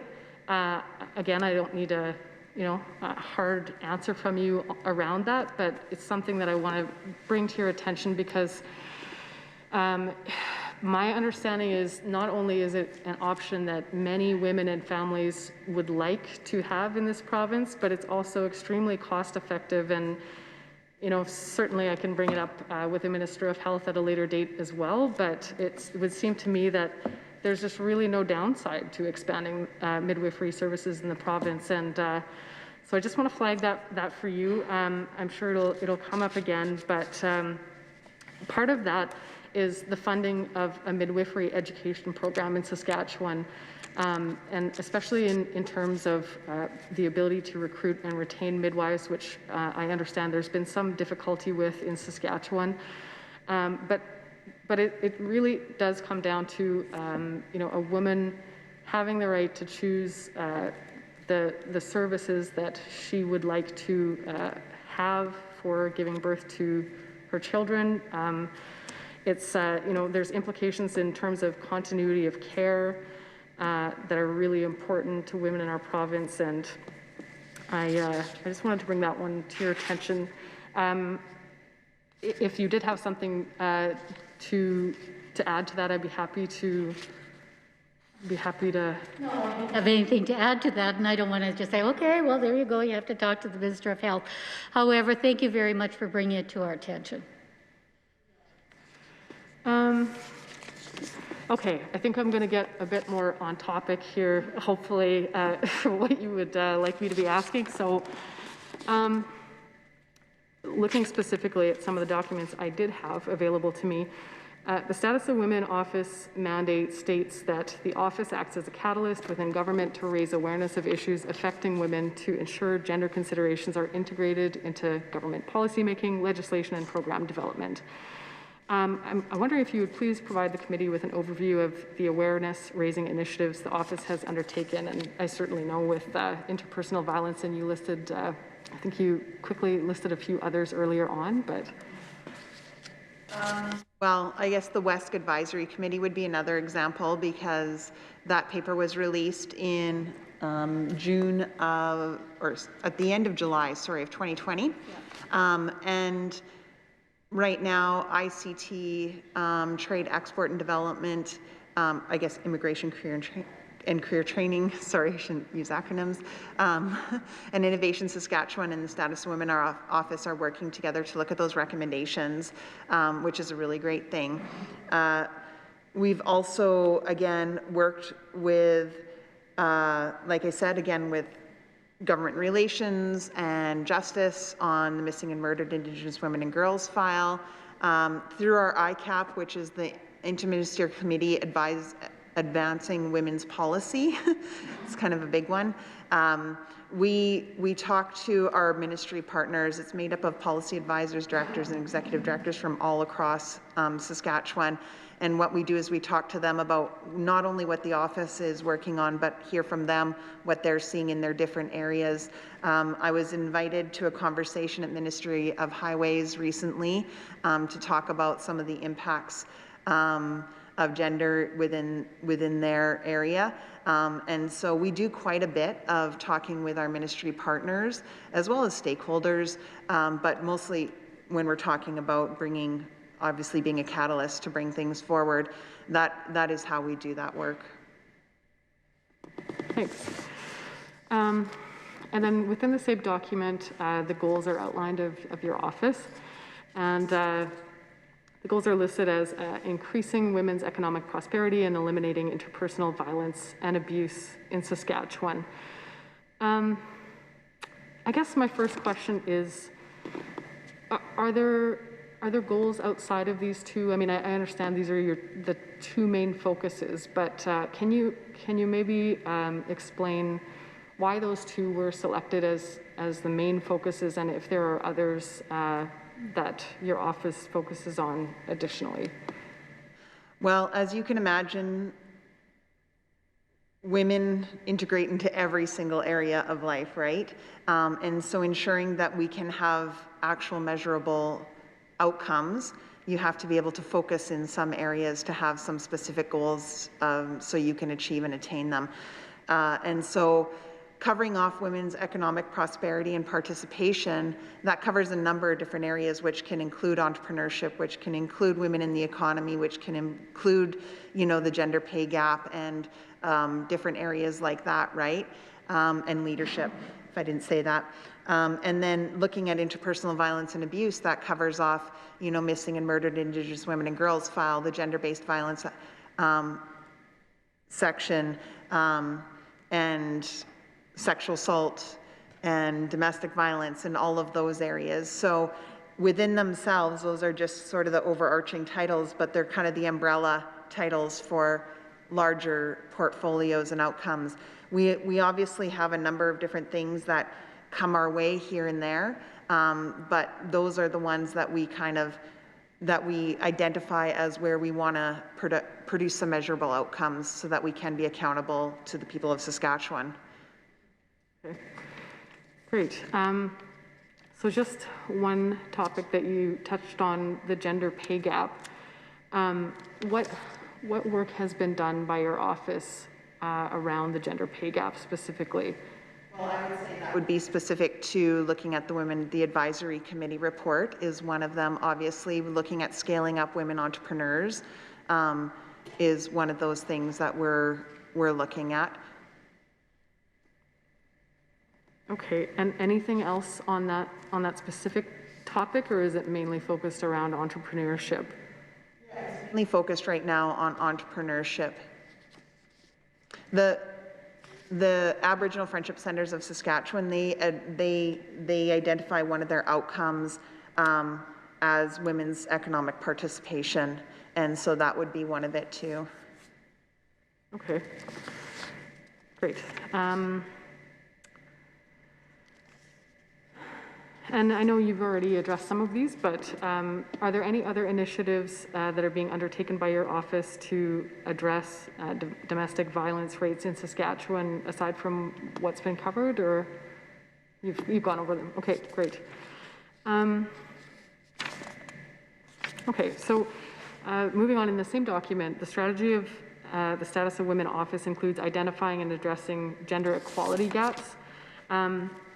What specific gender equality gaps have been identified by your office, and what research has been conducted to this effect, and what reporting has been done on equality indicators? I know we've talked about entrepreneurship, but you had touched on it with the STEM field. We did that paper last year that came out in October 2020, and what it really identified is across Canada, and this is something we see with our FPT partners as well, is there isn't really measurable data or statistics that come out often enough to be able to understand where women fit within that field. And something that I learned is that the STEM field, when you're talking about STEM, you know, there's over 200 certificate diploma programs when it comes to STEM. So you say women in STEM field. Our next project is working with our, again, ministry partners and then our external stakeholders on identifying, number one, if we tell women to go into the STEM field, what jobs are going to be available in that field? What programming and services do we have available for them to go into? And of course, how does that continuation of support right from kindergarten all the way through to the end of when you're in a job and you're participating, what does that look like, right? And so that's one area that we're looking at with indicators, as well as the WESC advisory report. One of their recommendations was to look at Women Entrepreneurs Scoreboard. And so we're looking again at those recommendations to see where we can do better at looking at indicators for women in Saskatchewan and even across Canada with our FPT partners.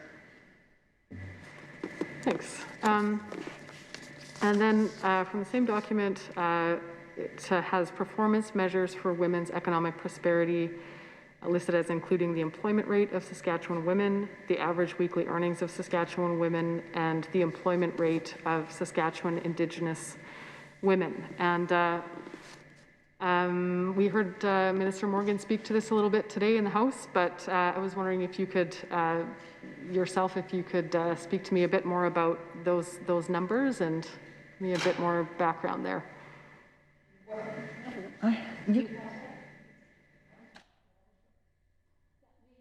Regards to women in the economy.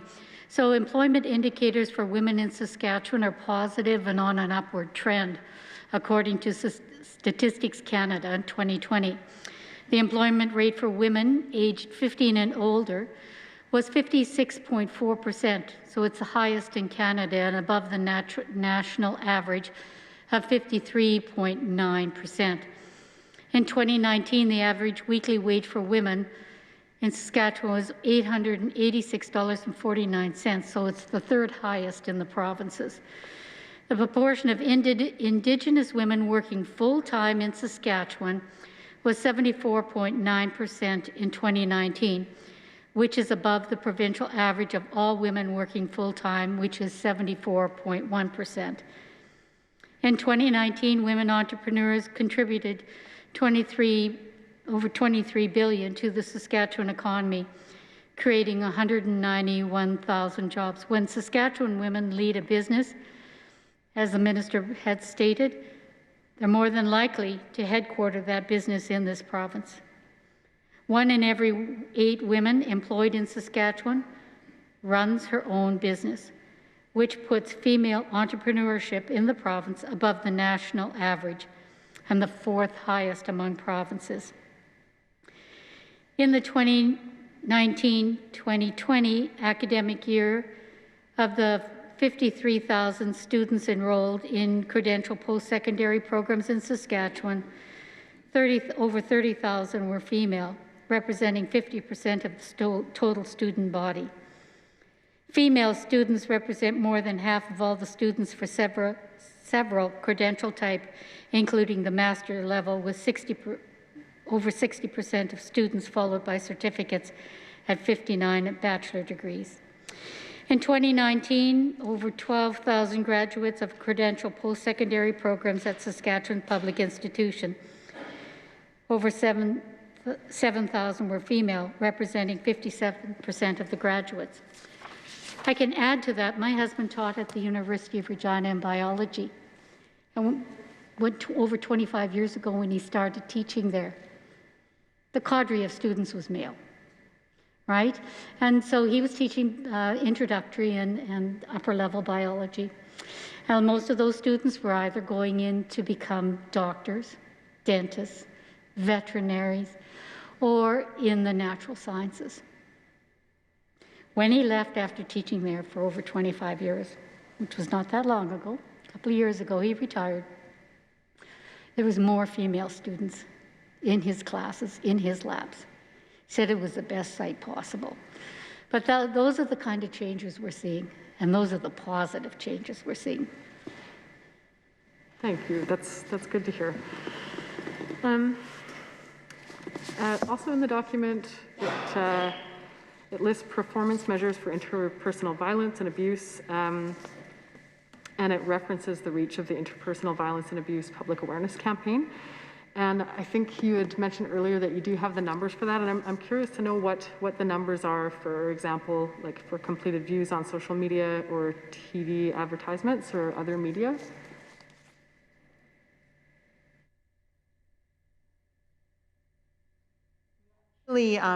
Just had a presentation yesterday, so I don't have those numbers readily available, but what I can tell you is that what they stated was that it was some of the highest completed views that they had seen.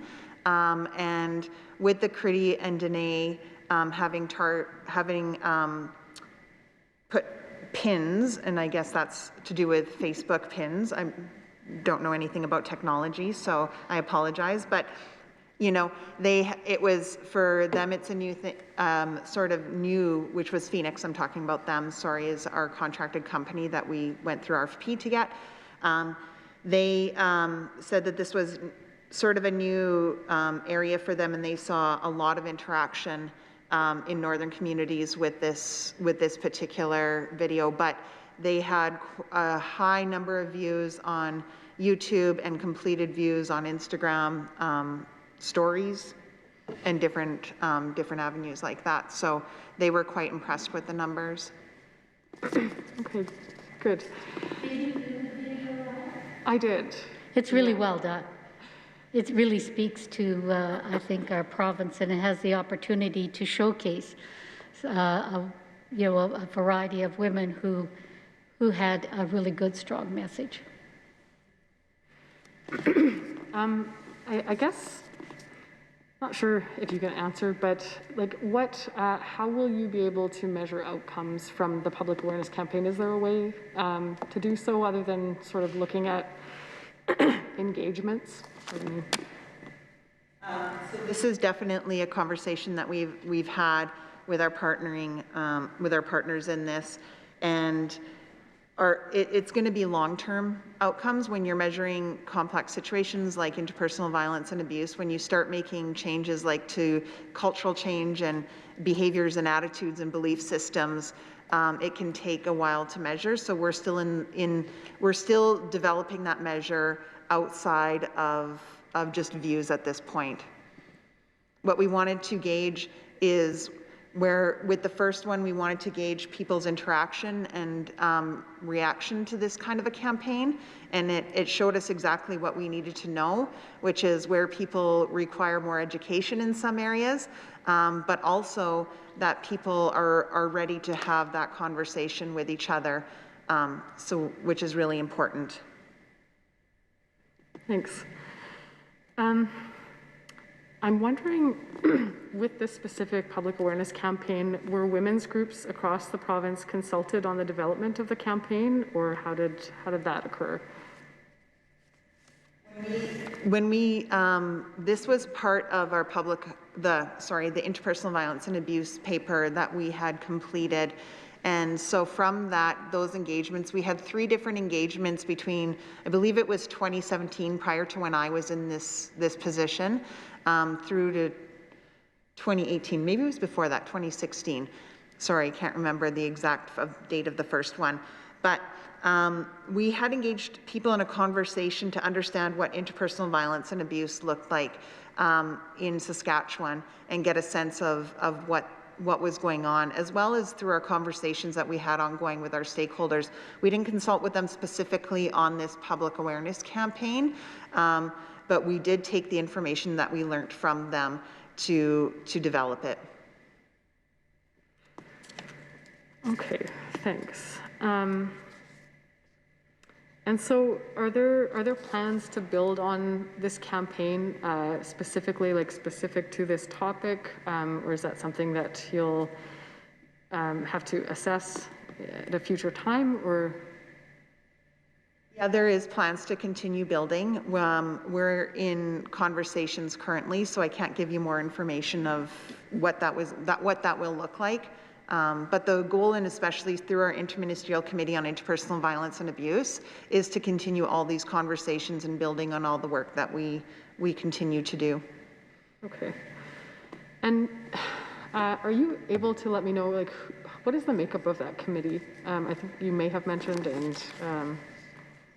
So it's interministerial, so there are our partners from Justice, Attorney General, Justice, Corrections and Policing, Government Relations, Education, Health, Parks, Culture and Sport, and the Status of Women Office.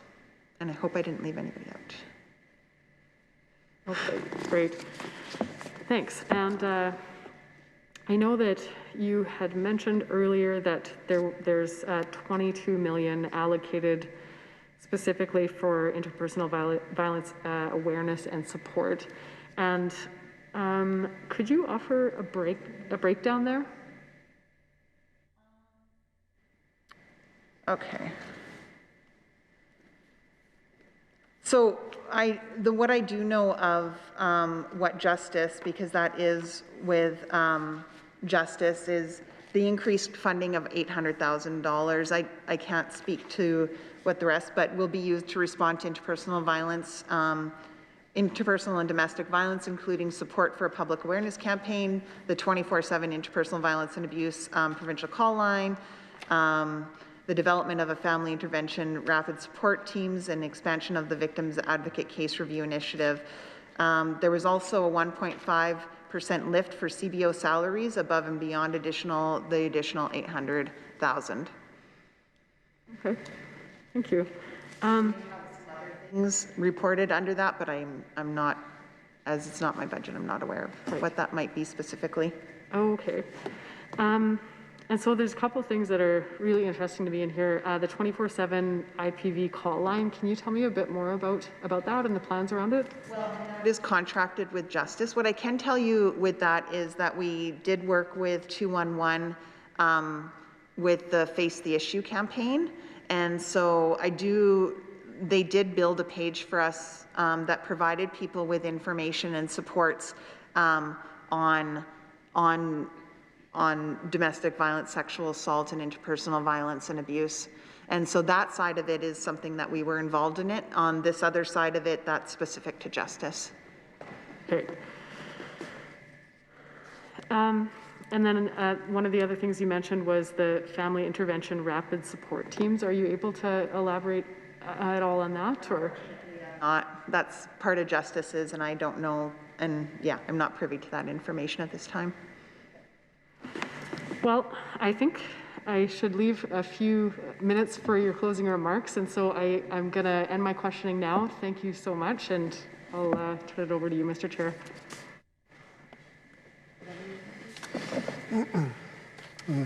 Thank you, Ms. Bowes. It was enlightening. So, but I appreciate certainly appreciate the comments. Yeah, I'll tell you what. We've got time for any other one question. If anybody's got one question, we can entertain that. Ms. Wilson. Yeah. Thank you, Mr. Chair. Did the move from advanced education to parks, culture, and sport impact the status of women mandate or interrupt their work at all? No, it didn't. Worked out quite well. I think they changed locations, but the cadre of people who work within the Status of Women office did not change. So it did not disrupt the work that was being undertaken by the Status of Women office. Thank you. Any other questions? If not, we can round our agreed upon time for the consideration of estimates for the Ministry of Parks, Culture and Sport. We will now adjourn consideration of estimates for Ministry of Parks, Culture and Sport. And thank you, Minister, and the officials. Do you have any closing comments? And then I'll come back to you.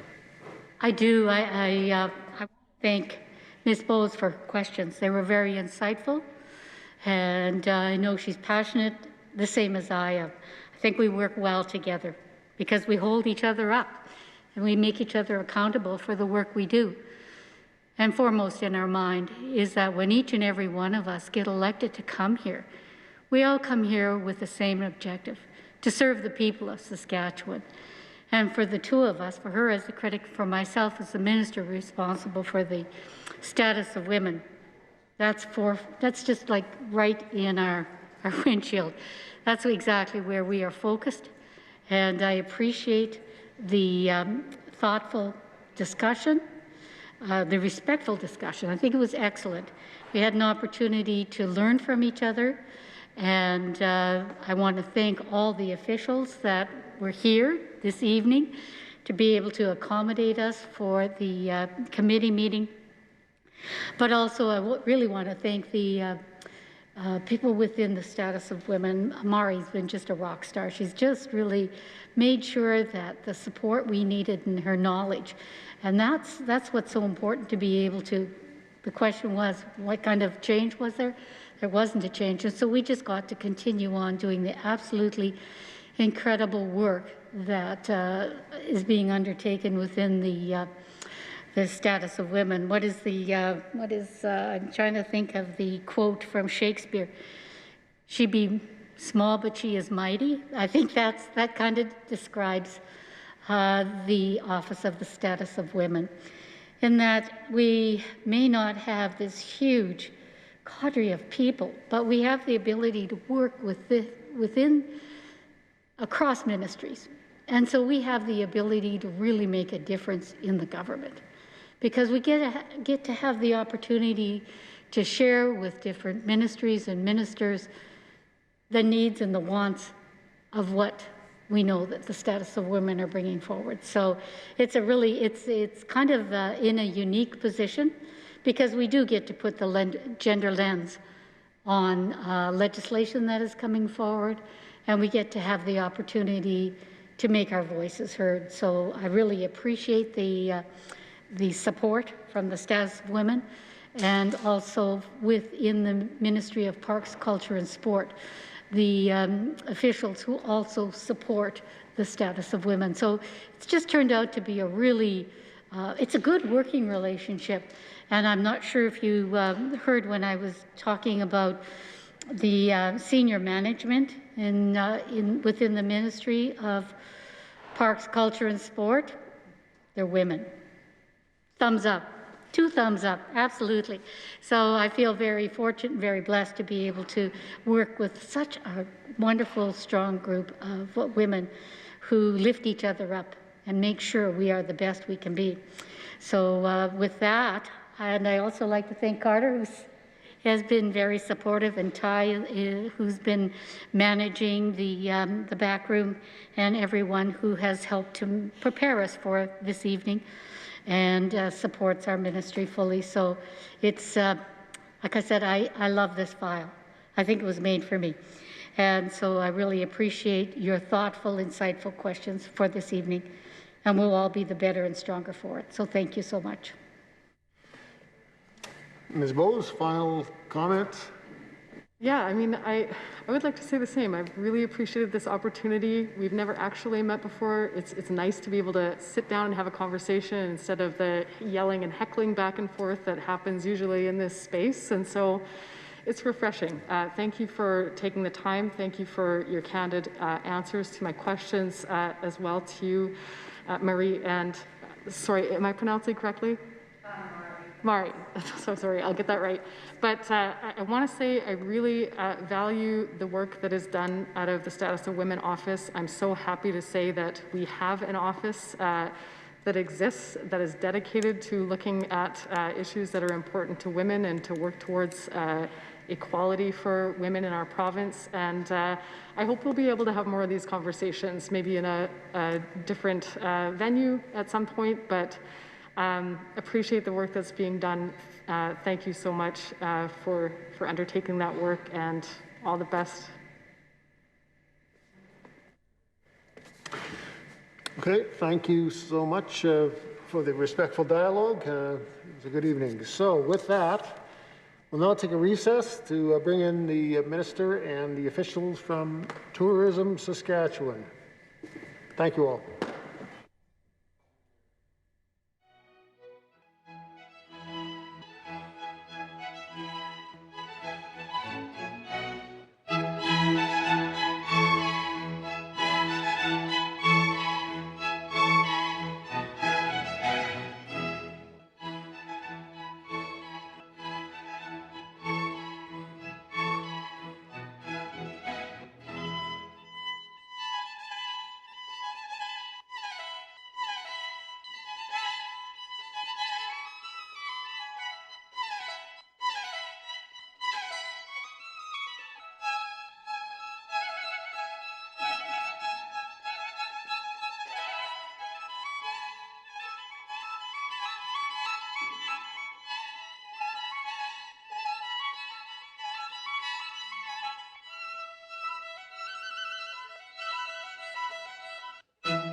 Yeah, that was bad counting.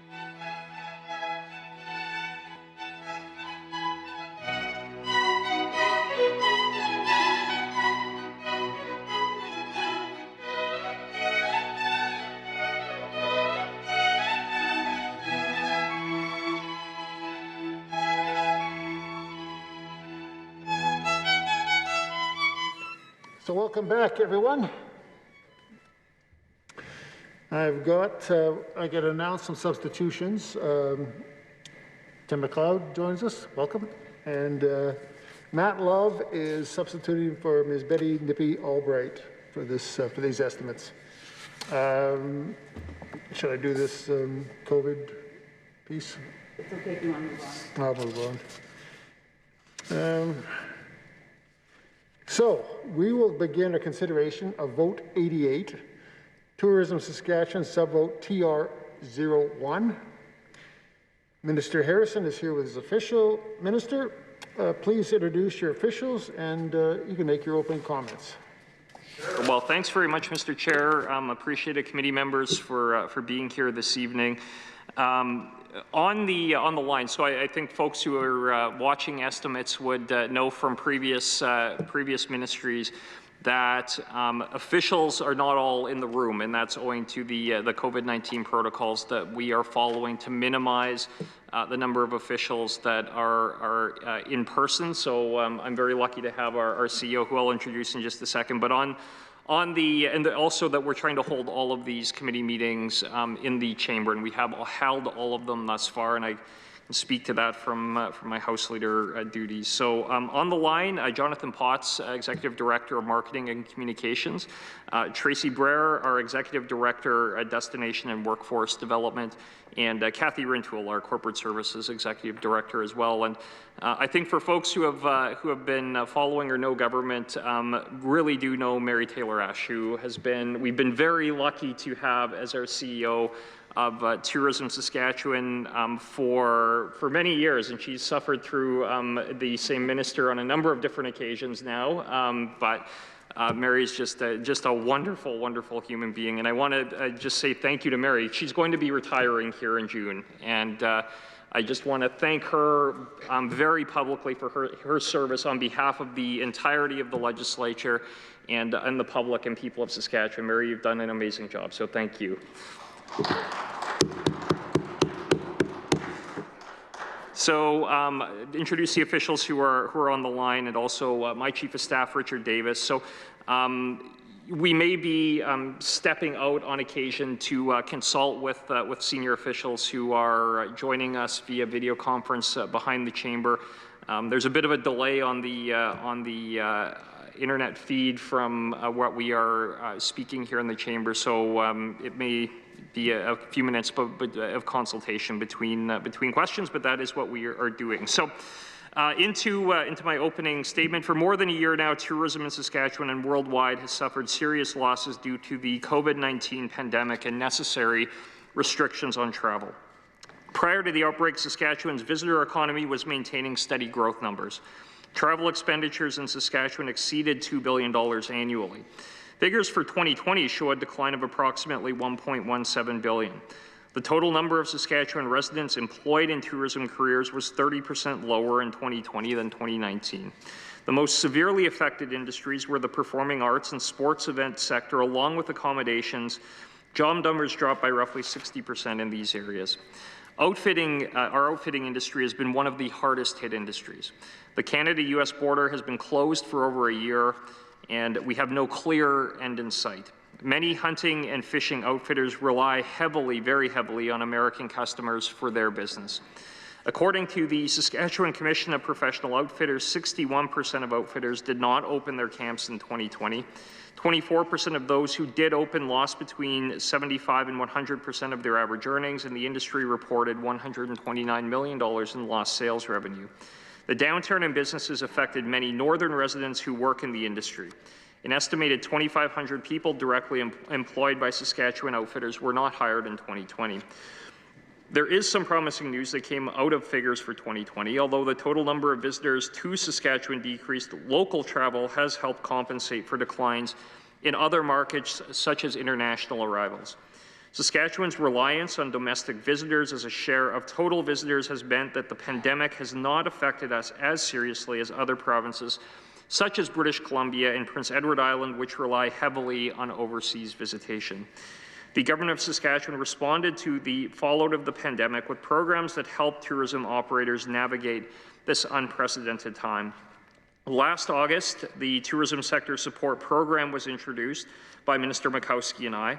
This was a $35 million investment that provided non-repayable funding to eligible operators, including hunting and fishing outfitters. It was renewed in February with another second $15 million tranche available to help the industry. The majority of tourism businesses are small or medium-sized operations.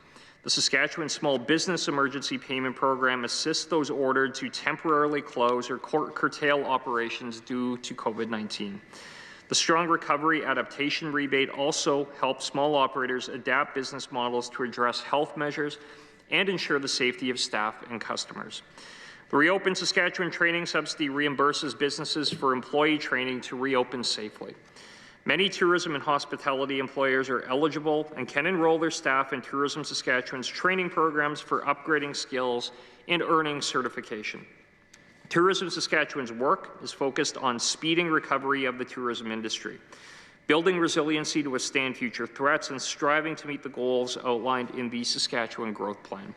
That target of a 50% increase in tourist expenditures by 2030 can be achieved by being proactive, by positioning Saskatchewan top of mind among promising markets, and creating experiences that will entice people here when it is safe to travel again. Tourism is recognized in the Saskatchewan Growth Plan as an industry with tremendous potential for growth, for employment and business ventures, and for increasing Saskatchewan exports. The onset of the pandemic demanded a new role for Tourism Saskatchewan. Campaigns to attract international travelers were immediately suspended. Working with Destination Canada and other provinces and partners, Tourism Saskatchewan adapted its marketing approach to focus on supporting local. Saskatchewan residents were encouraged to enjoy and support local businesses and discover what is in our own backyard while practicing social distancing and respecting health guidelines. Messages were paused or amended when travel advisories were issued in certain regions.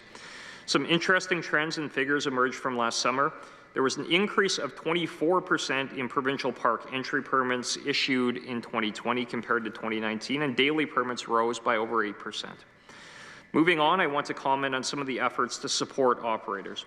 Tourism Saskatchewan recently launched a new industry website to serve as a business resource hub for the tourism industry. It has a wider range of tools and offers a personalized user experience and quick access to desired information. Tourism Saskatchewan modified some of its existing programs to address the present realities. One example is the Marketing and Event Partnership Program, which traditionally supports the promotion of tourism products, services, attractions, and events to audiences within and outside of the province. Events such as annual music or cultural festivals, national and international sport competitions, or much-anticipated celebrations like the Grey Cup Festival bring profile to Saskatchewan and inspire resident pride. They are crucial to maintaining a robust visitor economy. While live events remain on hold, the Marketing and Event Partnership Program is in place to assist with the creation or upkeep of digital assets, such as websites or e-commerce portals. Projects like expanding social media marketing or undertaking market research are eligible for funding. Changes were made to the delivery of our education and training programs, including Ready to Work, which traditionally consists of classroom and hands-on experience. Tourism Saskatchewan moved some components of the program online and enabled instructors to create training videos and other tools. Participants had their own workstation, computer, and materials and received thorough instruction in COVID-19 protocols for restaurants and food services. Ready to Work is known for opening doors to employment for First Nations and people who are underrepresented in the workforce. Tourism Saskatchewan works with a number of partners to deliver the training in communities throughout the province, including remote northern locations. Tourism Saskatchewan delivers application-based programs that support product and experience development and help operators to make sound business investments based on timely market research. These programs align with recommendations in the 10-year Destination Development Strategy for Saskatchewan. One example is the Diversification and New Market Program. In 2020, it resonated with applicants who recognized that adapting products and experiences offered some defense against the downturn in traditional travel due to COVID-19, and 15 projects are currently underway. Successful applicants commit to a minimal equity investment of 30% of the project budget. Total investment in this round is just under $1 million, with operators contributing nearly $600,000 to the approved projects that represent a variety of tourism businesses and experiences throughout Saskatchewan. Tourism Saskatchewan's industry development team works closely with the local destination and city marketing organizations throughout the province. Stakeholder relationships involving municipalities, Indigenous partners, and a range of organizations are critical to fulfilling the goals of the destination development strategy. The creation of unique and appealing market and export-ready experiences will help Saskatchewan competitively when travel resumes. To assist operators with reopening and adapting their businesses, Tourism Saskatchewan offers numerous online workshops and training opportunities for free or at a minimal cost. Clean It Right is an online training tool for accommodation properties, restaurants, and retailers. It provides information to reduce the spread of COVID-19, protect customers and staff, and help businesses stay open. The program is currently free to tourism businesses, and more than 430 people have completed Clean It Right training since the program launched in the fall of 2020. Earlier, I mentioned the state of the province's outfitting industry. Tourism Saskatchewan works closely with the Saskatchewan Commission of Professional Outfitters and provided support for a sector growth and continuity plan. There's a clear commitment to this critical industry that brings international profile and visitors to our province. Tourism Saskatchewan has a two-phase strategy in place. Currently, the focus is on building awareness of Saskatchewan's angling experiences among our own residents. At the same time, it's important to keep Saskatchewan top of mind among key U.S. hunting and angling markets and remind these travelers that our outfitters are eager to welcome them when the border reopens. The implementation of Phase 2 tactics and increased promotion in U.S. and domestic markets is contingent on widespread vaccinations, open borders, and consumer confidence in travel. In conclusion, I appreciate the time that's been afforded to discussing Tourism Saskatchewan's work, and thank you for your attention. Thank you, Mr. Chair. Thank you, Minister. Mr. Love, the floor is yours. Thank you, Mr. Chair.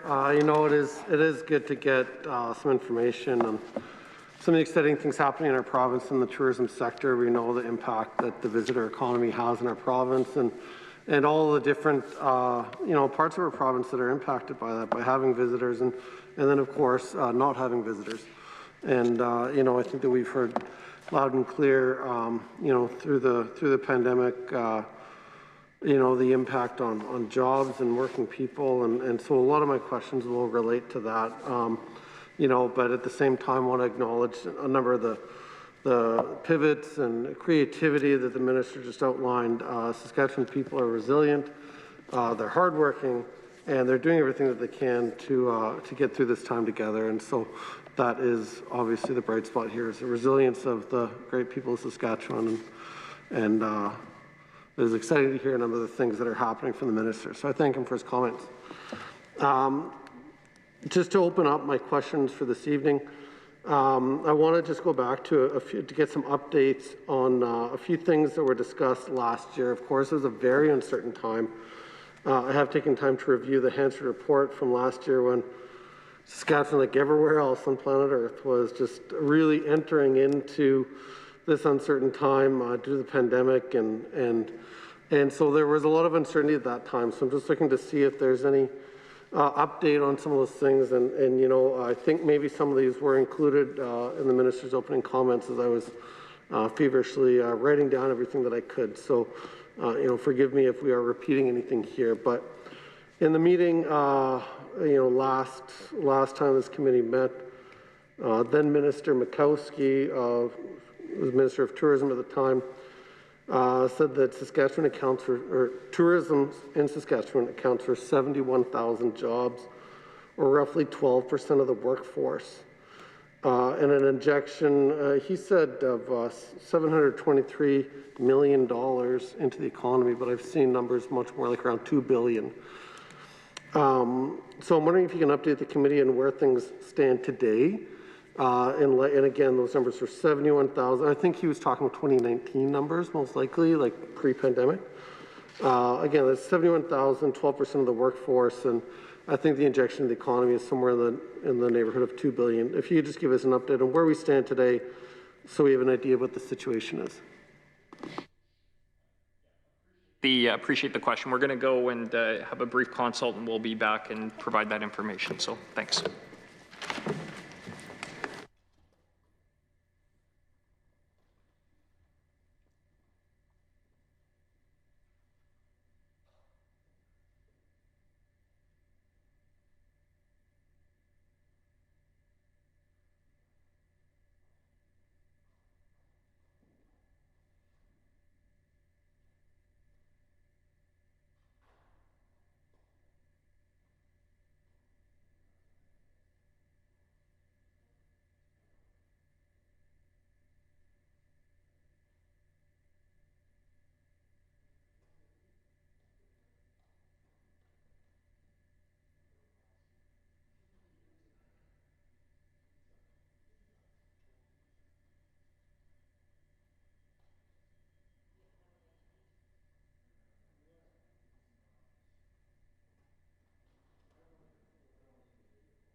So thanks very much, Mr. Chair, and thanks for the committee. We have some additional information. I'll give kind of the high level, and then CEO Mary Taylor Ash will go through it in a bit more detail. But in 2019, I think I referenced in my opening remarks, the total value was about $2 billion, and I think the number referenced at the $723 million.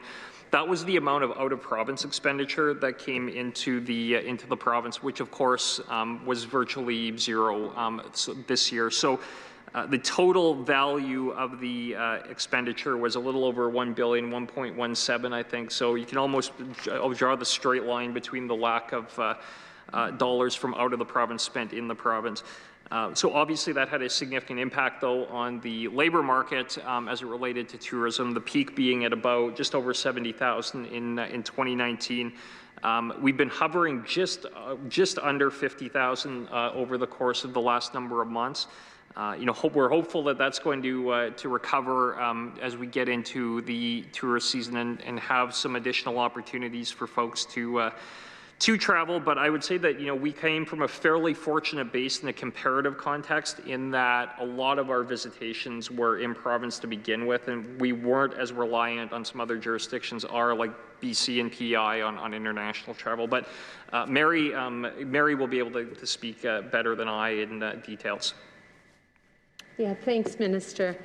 And as the Minister mentioned in his opening comments, what we thought was always a big challenge, because we were very dependent on our own residents traveling, has been a little bit of a lifesaver, even though our industry has been phenomenally affected, as the Minister has pointed out, when we speak about a loss of $1 billion in revenue to the visitor economy. Occupancies in both rural and urban Saskatchewan have been affected by this. And, speaking about an update, even in the winter pre-pandemic in our province, we were looking at over 50% occupancies in our hotels. And, the fourth quarter of 2020 was about 28%.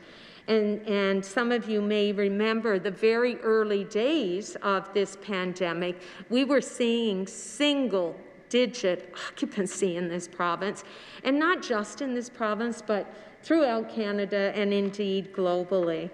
The impact has been huge, and in looking at the estimates from last year, I think, which was June of last year, quite a bit has changed, I guess, overall. And the work that we have been doing is, first off, we spent some time in just assessing the situation.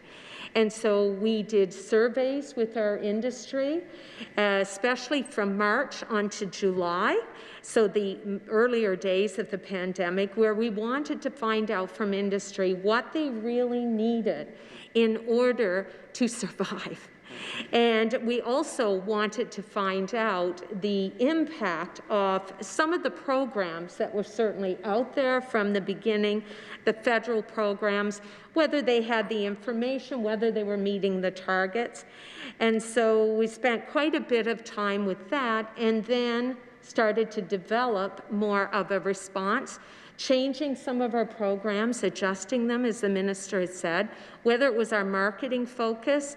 So when the pandemic hit, we stopped our marketing to international destinations.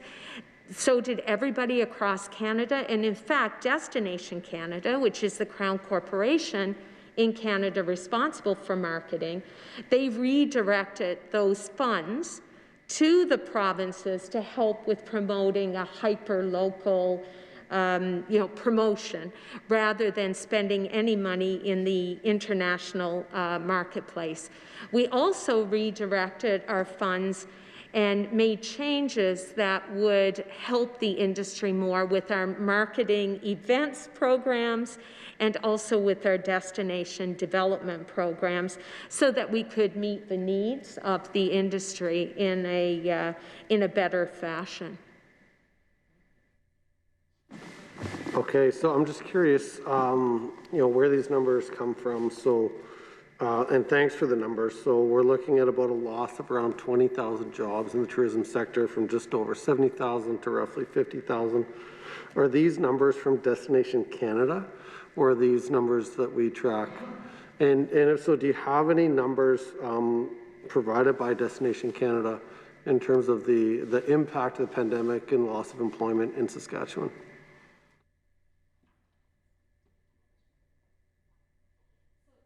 The employment data comes from Stats Canada, right? So that's where we're getting those numbers.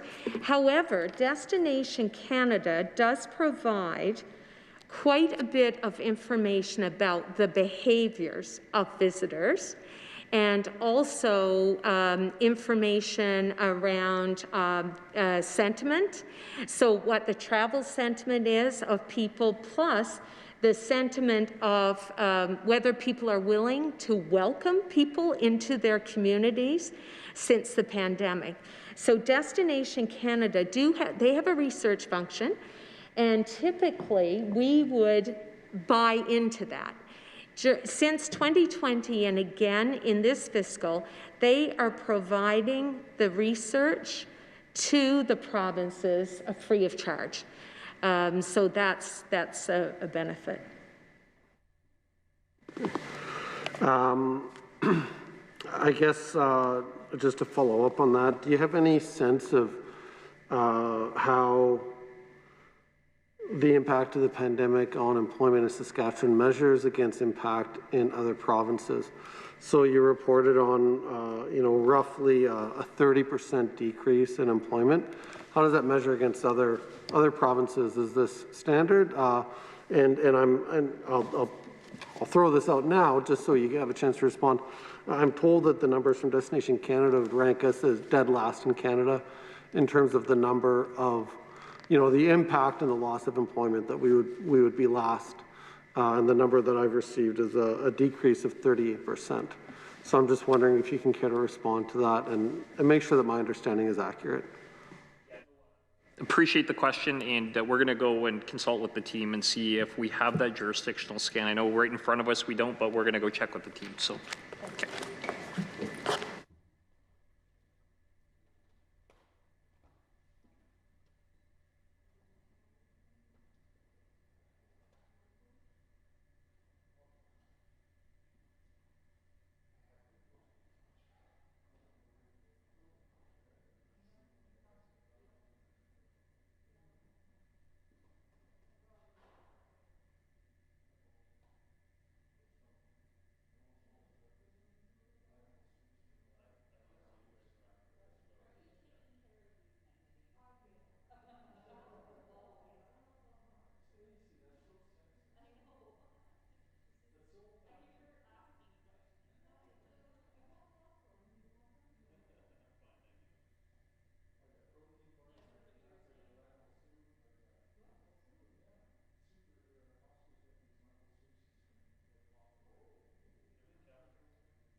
So great. Thanks very much, Mr. Chair, and thanks for the committee's time. We were working to pull together some of the information on this, the most recent information we could find, and I think Mary has some more detailed stuff. But just what I was given here. So unemployment within the tourism sector has not been. PEI, for example, is down 34%. Saskatchewan was down 7.9%. The most recent number, the national average being 8%.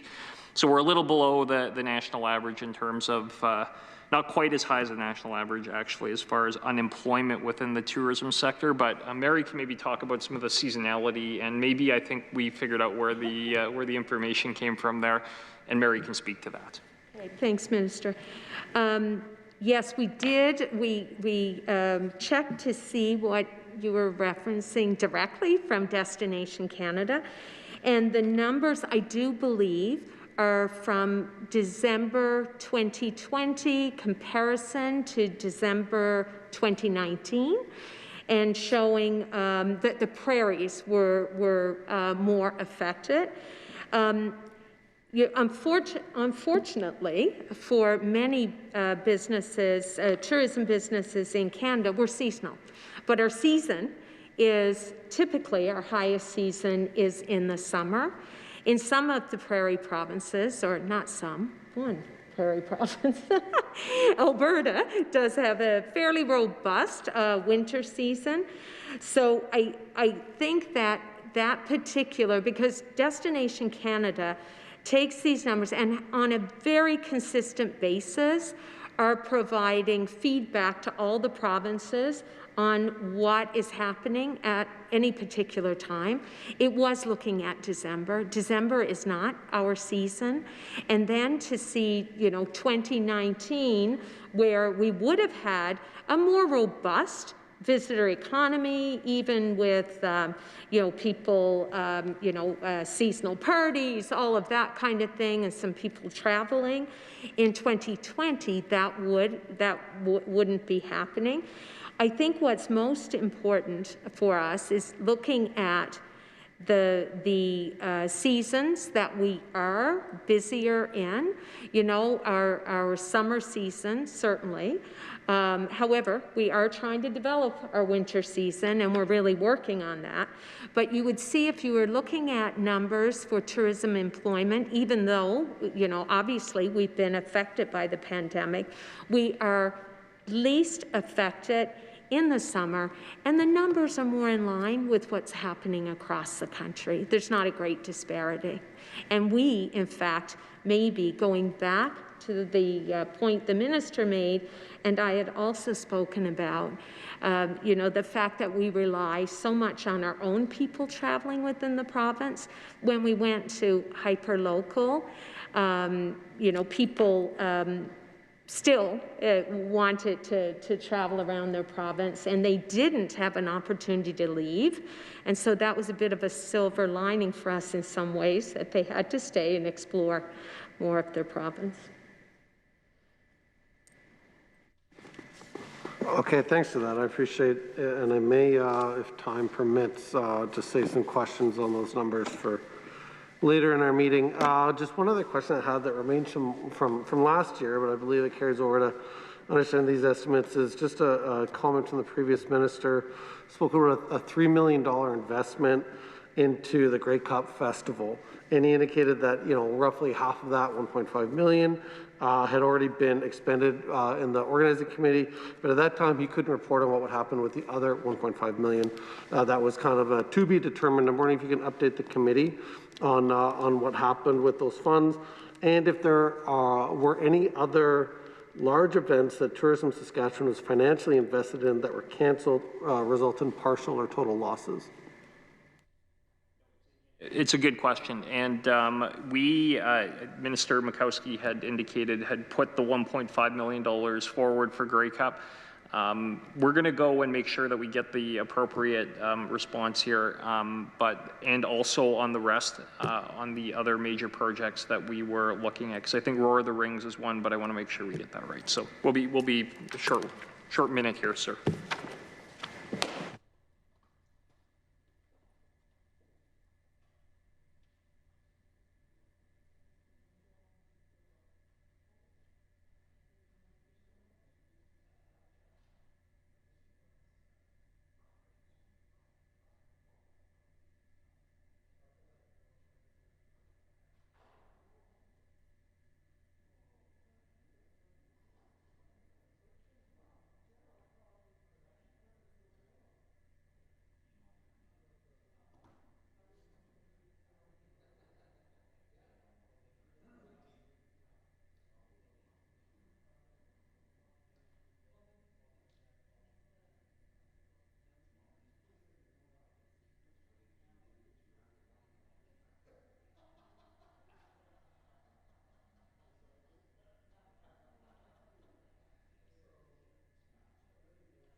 All right, so thank you very much, Mr. Chair, and thanks for the question. So I think there were two parts to it: the Grey Cup, the Riders Grey Cup funding that had been committed to, and secondly, whether funds were expended and lost. So we have answers on both. I'll provide the response on this one. Any follow-up, Mary can probably take. But the $3 million that had been committed to supporting the Grey Cup, which obviously was canceled owing to COVID.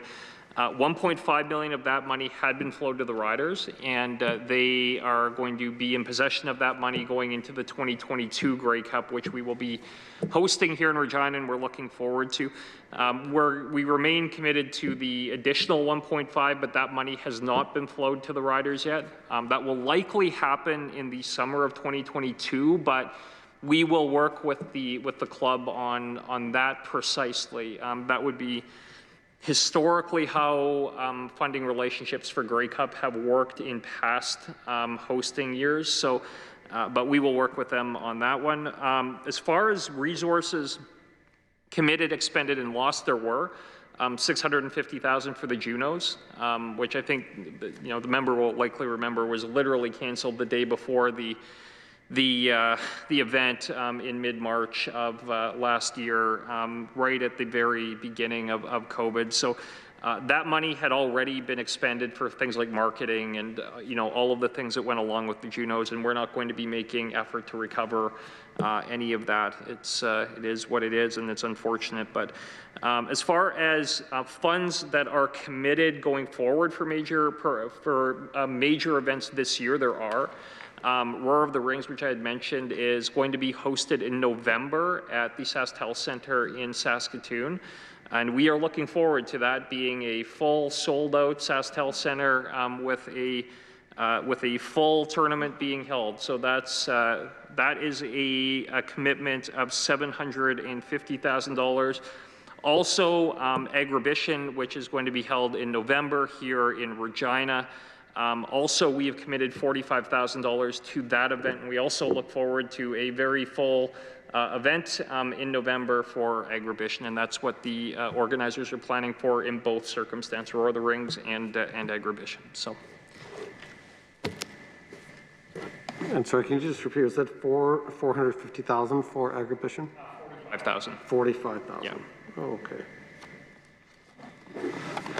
Okay, one of the things that, as I looked at the plan for 2021-22, one of the things in the minister's statement is that you indicate that there are a number of campaigns in place to keep Saskatchewan hunting and fishing experiences on the radar of key U.S. markets. So I understand that there was a time when we cut off all marketing and we weren't doing that. But could you maybe just update the committee, like what does this mean that you're keeping them on the radar? Just help me sort out, kind of the fine line there where we're not inviting visitors right now, but obviously we want to make sure that they come back when that's safe. So by no means is criticism. We want to make sure the visitors come back. So can you just update the committee? What does that look like to keep these key markets on the radar, and how much money was allocated to these campaigns? Yeah, no, appreciate the question, and Mary can speak to the details of the kind of granular details of the marketing that's been undertaken, but I can kind of speak to a higher level sort of set of objectives, and the higher level objectives being that we've really been bullish, and in the times I've been lucky enough to be minister responsible for this file, have really made it a priority, and working with the Commission on Professional Outfitters to market very specifically directly to those areas of the United States, in particular publications or web advertising, or targeting our advertising to those who would be who may come up to Saskatchewan to hunt. And I think we have just a huge opportunity in this space, both hunting and angling, and we've made very real and significant efforts in growing that business and growing our reach into the U.S. market. I mean, the reality is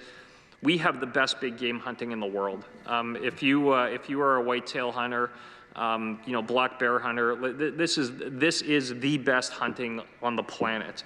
And, you know, we have some great outfitters out there who do a great job working with clients from the United States primarily, but, you know, other parts of the world as well. But we have really put a premium on working with our industry to market what is a world-class industry. And I don't know if we've always done as good a job, you know, historically, and I don't put that on any specific entity or anything like that, but historically, I think, you know, we just haven't been kind of top of mind in a lot of markets like we should have been, and that's something we really are putting and have been for a decade now or so, put that priority on. But Mary, if you want to kind of speak to that. Yeah, thank you, Minister. We have invested, in the last fiscal, we invested about $1.1 million in the outfitting market.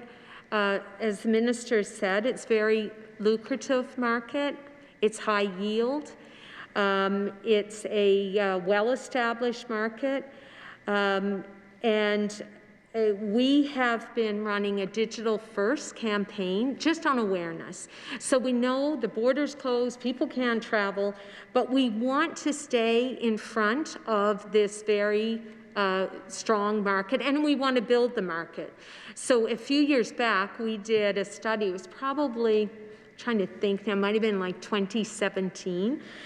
We did a pretty extensive study on the outfitting market, and especially for angling. And recently, we've done some study on hunting that I'll get to. But we know that there's recognition for Saskatchewan in the U.S. market around our angling and hunting. And so we wanted to make sure we were staying in front of them. They can't travel right now, but we didn't want them to lose sight of us.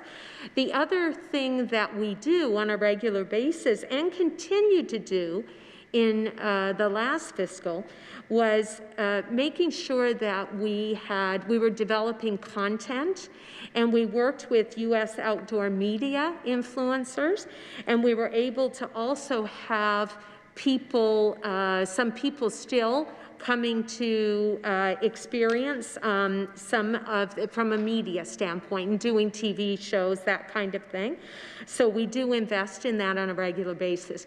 For 2021-22, we're looking at investing about $1.5 million in this market, and we're really hoping that the border restrictions will be lifted so that it will not, you know, our outfitters will be able to be back in business, you know, in the coming months or certainly within the year. We also co-invest with Manitoba and British Columbia on a national, we have in the past on a national angling program. Since the pandemic, that program is stopped because, you know, for obvious reasons with the border closed. But that was run through Destination Canada. And we have just recently completed some research with hunters in the U.S. to get a better handle on how we can grow that market.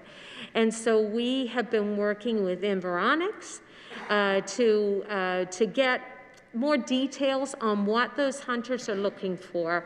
What kind of product do they want? What are the ways that they are getting information? So how would we get to them best? What are the mediums? And so that research has been really interesting so far. And, you know, 1 in 3 of the people that we're researching in the U.S., they know Saskatchewan, which is good. I mean, that's quite good. And we also have found out about 66% of the people that we've reached out to within that research group are really interested in coming here. And quite a few of those are younger people wanting to engage in outfitting, and that is something that gives us a lot of hope for growth in that area. That's great. Just one quick clarification. This should be an easy question, but the numbers you're talking about, the investment, is that strictly in marketing? Like the 1.5 million in 21-22, this is a marketing strategy investment? Yes. Okay. Yeah, we're talking marketing. So I guess I'm curious, has this ministry or this government done anything to coordinate with the federal government to predict or maybe even move into advocating for when American visitors will be able to return and support the outfitting tourism sector? It's a good question. I was actually going to add to the end of Mary's answer on that, but you fortuitously asked the question anyway. We've been trying to gain a line of sight into what the federal government are thinking as far as border reopening. And, you know, as with a lot of measures, COVID related, they are fluid and things change on a pretty rapid basis around that. I spoke to one federal minister last week, and we had a discussion around this amongst a few other topics. You know, I'm not going to announce anything here today, but I would just say this. I think that they are giving very significant consideration to what a reopening would look like and how that would occur on a reciprocal basis with the United States. So it would be fair to say that officials, you know, are working on that, giving that thought on both sides of the border. And we are, you know, obviously that's something that's outside of our jurisdiction as a province, but we are staying very closely connected with the federal government on where that is moving and at what pace. But you know, as of right now, we still don't kind of have a clear answer. And frankly, I don't think that there is a clear answer from either national governments either. It's dependent on circumstance. But I think that I can say for sure that a very real degree of thought and work is going into this. So just further to that, you know, when looking at the plan for this fiscal year, there's a plan, a target in place to hit 75% of baseline numbers for angling and hunting licenses. That would require us to provide 19,164. So I'm just curious, is this still a realistic expectation given the current state, you know, just given the current state of COVID numbers in Saskatchewan, is that still something that the ministry is expecting to hit? Question. I'm gonna clarify the numbers on this because I'm not sure if that is kind of the overall number of licenses issued or the number of licenses issued to outfitters that are used by clients. That would be one question. I mean, we had, I can tell you firsthand from my own experience last year, there were a lot of folks out hunting, and it was Saskatchewan residents that were out hunting, more so than I'd ever actually seen back home or had seen for a lot of years back home. But just give us a second and we'll give you that number right now. Okay, sure. If you like. So this is from the ministry's plan for this year. Yeah. Growth in U.S. outdoor markets. Okay. Number of angling and hunting licenses sold to U.S. visitors. The baseline is from 2016-17. That's 25,552. That's a baseline. And the target of 75% is how I arrived at the number of 19,164.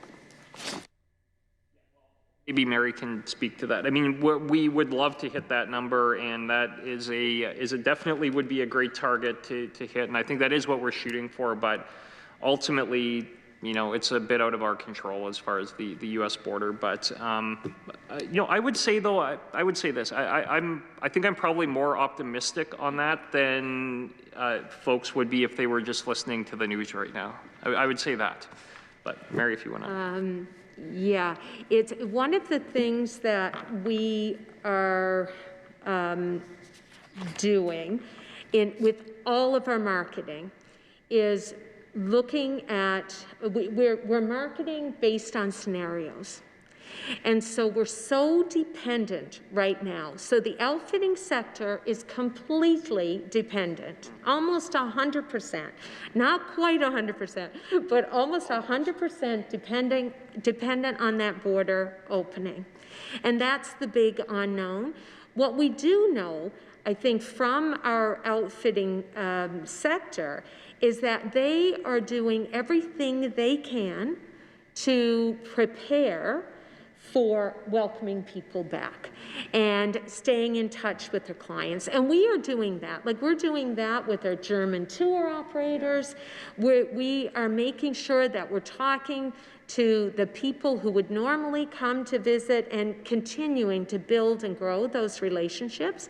So I think our outfitting sector and, you know, the outfitters themselves have done a good job of staying in the market and, you know, being ready to welcome people when they can come.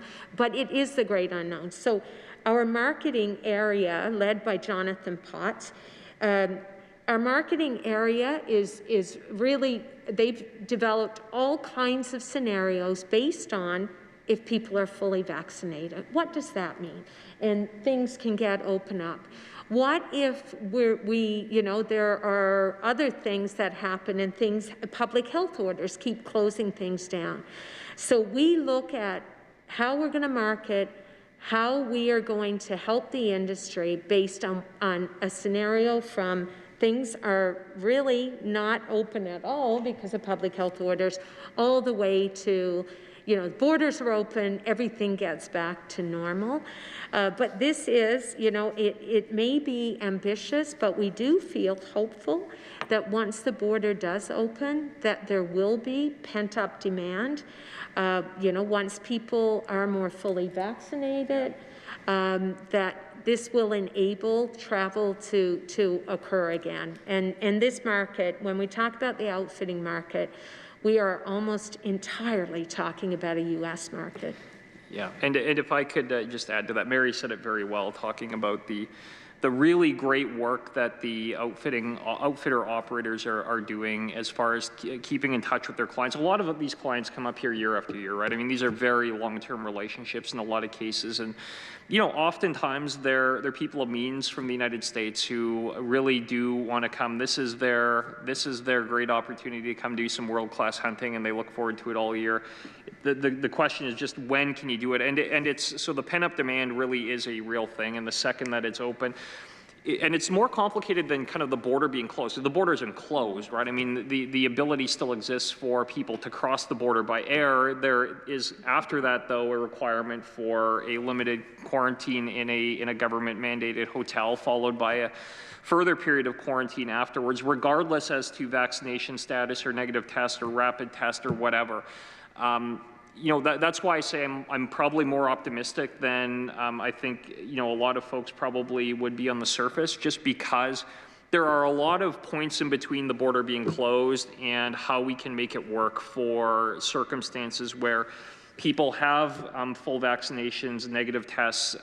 You know, the requirements that exist right now are not going to exist for you know, the long term. So how do we get to that point where we're able to facilitate these sort of cross-border travel arrangements, which are going to have a direct economic impact on the outfitting sector. So I would say that even, you know, up in my country, I think you know this, it's, you know, a lot of the outfitters in the province, big game especially, are located in my riding, not just even in my region, but you know, they're I would say cautiously optimistic, but realistic as well, you know, given the challenges that have existed. But you know, I'm hopeful, but some of this is really not up to us. So. Okay, maybe just kind of further to the point, Minister. You know, I see you know, a strong focus both in your opening comments in this report related to the budget estimates and into the plan for the year. Certainly a strong focus on those American visitors, the outfitting, angling, hunting, for good reason. Like that's not disputed. But my question is, where's the focus on other types of travel? And is there, can you provide, you know, some hard numbers on other sectors of travel and how they compare to outfitters who are strongly represented in this ministry's plan? You know, in particular, I might ask for what would be the comparison to, say, business travel, leisure travel, sports and entertainment, and in particular, you know, the economic impact on what are the front doors in our province for travelers, which is Saskatoon and Regina. So this is, again, my intent is not to pit these travelers versus outfitters, but saying where are the targets and the plans to make sure that we're welcoming these visitors back? Because ultimately, if we want more air travel coming to our province in the future, we need to have outfitters on the same planes as business travelers folks coming for events. And, you know, so I guess to come back to my question, how would these segments of the tourism sector compare to outfitting? Sure. Well, we're going to go and consult with the team, and we'll return. So.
Thanks, Mr. Chair. So I'm going to turn the microphone over to Mary Taylor-Ash, who has a great deal of very good information on what was a good question.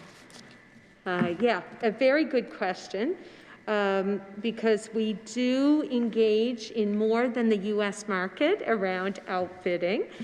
So I'm going to speak about a few of our markets and what's happening. So in 2014, we developed an event strategy in order to identify and help fund events, from community events all the way up to national, international events. And so business events and festivals and all types of events are huge business for this province. And I think you mentioned business travel, because business travel is really one of the mainstays of the visitor economy. And Saskatchewan relies on business travel, which has certainly been curtailed quite a bit because of the pandemic. So since 2014, Tourism Saskatchewan, through our event strategy and event funding program, have dispersed over $7 million. And that money, quite a bit, goes to the cities for attracting events. We spoke about a number of those events before. We've got the Roar of the Rings coming up. We host a lot of wonderful curling events. Briar, we had not too long ago, we had a Scotties in Moose Jaw. So we support a lot of sporting events and other types of events.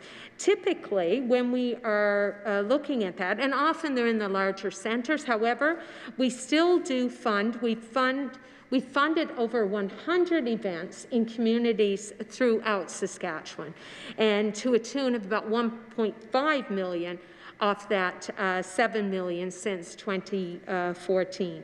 We typically, in normal times, not pandemic times, we aim for about a 40-to-1 return on that investment, and we've been quite successful in hosting many events that meet that bar.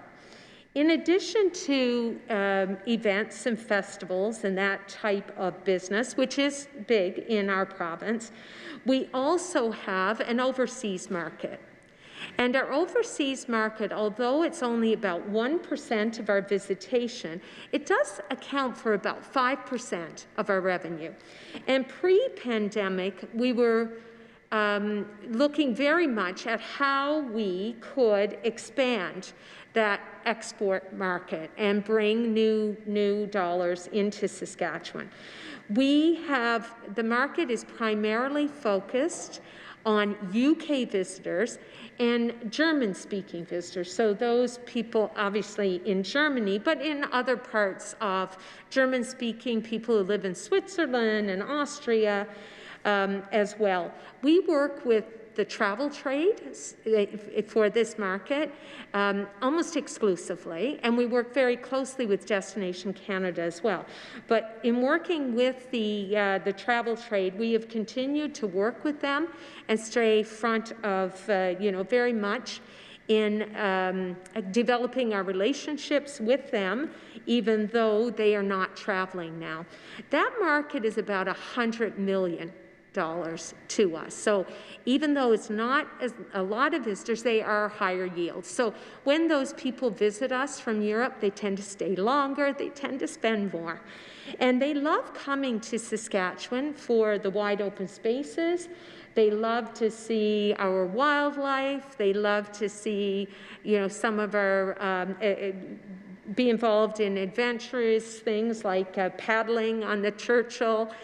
And they also love our guest ranches. And so that's kind of where they go. We are in the process of what we're calling our restart marketing strategy. And this is really to get things moving again following the pandemic. And what we are focusing on there, we've taken the time when travel was hyper-local and we couldn't do a lot of promotion, we've taken the time to look at refreshing our brand and also to look at what markets could we discover, or are there some new markets that we could discover, or are there some markets we could expand on? And what we call this is really looking at niche and passionate markets. So Saskatchewan we're not like a mass market destination, and that's great. You know, it's great to not necessarily be a mass market destination, but we know we have things that some people are very interested in, and it is their passion or it is a niche. We've already talked about outfitting, which is a bit of a niche. But in addition to that, we've been looking at other potentials. So things like night viewing. And so if anybody, when they hear me talk, I talk about this quite a bit. And so people love to view the night sky. In fact, some of you might have seen that great moon last night. Hopefully it's there again tonight. But we have some of the darkest dark skies in North America, and we have in Grasslands National Park, it's named the darkest dark sky preserve in Canada. And people want to come and photograph that and experience it, and it's very much a niche.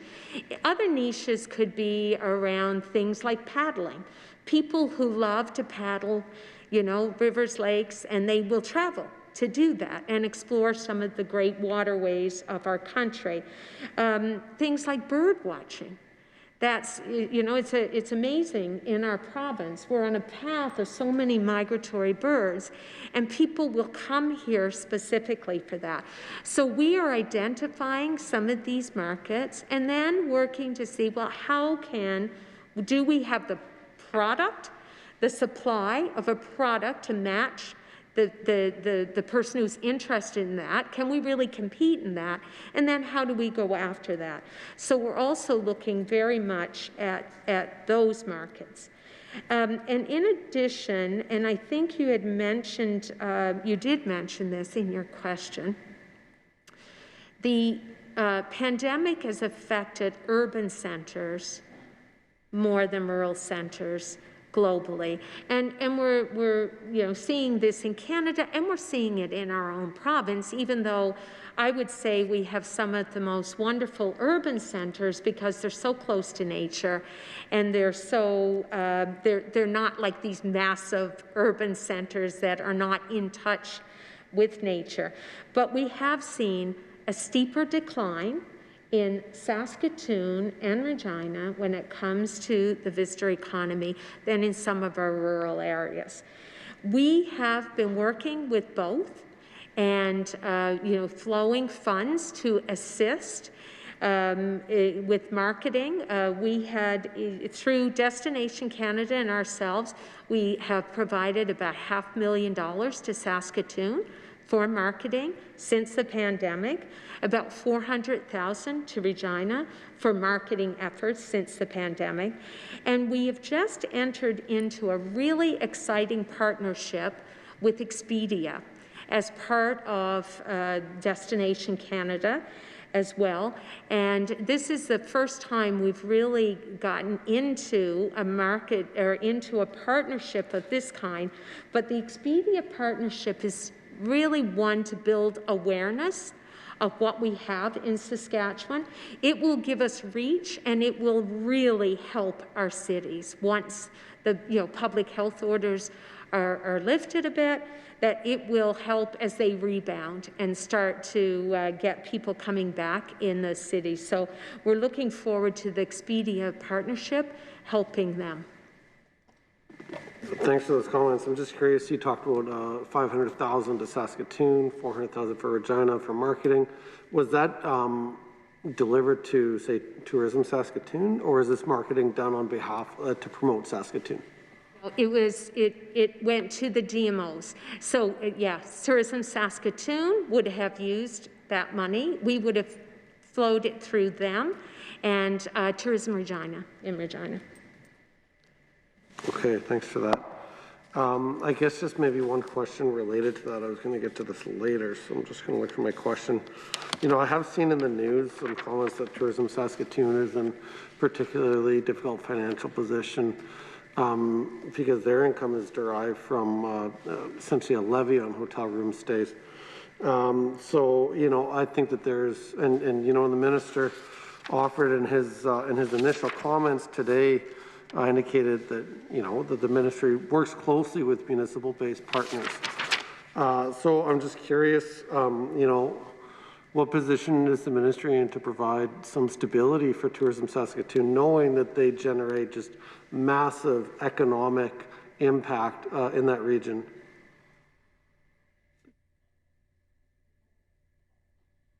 Yeah, it's a great question, and it's a very difficult situation for a number of our destination marketing or management organizations. And for many of them across the country are reliant on levies that are paid when you book hotel rooms. So when you book a hotel room, you pay like a 3% or whatever it is. And of course, that has just been it's gone for the most part. It is so small now. And Tourism Saskatoon, like many of our DMOs, have done wonderful work. They are truly very strong partners of ours. So as I said, we have flowed some money through to be able to do some marketing, and we are in dialogue with them all the time. In fact, I was talking to the CEO of Tourism Saskatoon this week. I'm talking with the head of Tourism Regina on a regular basis. We're assisting a couple of the smaller DMOs as well with looking at their sustainability plans. We've worked with Swift Current this year and also Cypress Hills Grasslands destination area to help them in terms of how they can build some funding sustainability. So we are working with them and trying to see what we can do, what can we partner with them on in order to get them through this rough patch. And I also understand that Tourism Saskatoon are looking at some restructuring themselves and how, they're working together with the partners there. So, yeah, we will continue to dialogue with them and figure out how we can work together to be able to, represent and help the businesses in Saskatoon that are so valuable to us. So I'm just curious as a follow-up here, as I'm listening to your comments, which I do greatly appreciate. Have there been any, I want to make sure I'm using is the DM, what's the acronym that you use? DMM? Oh, the marketing fund, you mean, the DMF? Yeah. Yeah, Destination Marketing Fund. Yeah, Destination Marketing, yeah, okay. Have there been any requests for direct funding from the Ministry of Tourism to support these municipal partners, and were those requests granted? Just going to briefly consult with the rest of the officials, and we'll be back.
So thank you, Mr. Chair. Thanks for the question. So I will kind of provide a kind of on-point response, and Mary can add a bit more detail, having you know, obviously a lot more to add than I. But I would say I did meet with Tourism Saskatoon.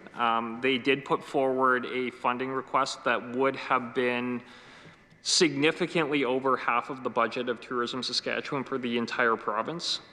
So, you know, obviously we weren't in a position to provide over half of the entire organization's budget to just one single destination marketing organization. And I told them that we weren't, but what we were prepared to do is work with them on a host of different areas, project specific and otherwise. And Mary can speak to some of that work that's happened both before and subsequent to that. That was about 2 months ago, I think.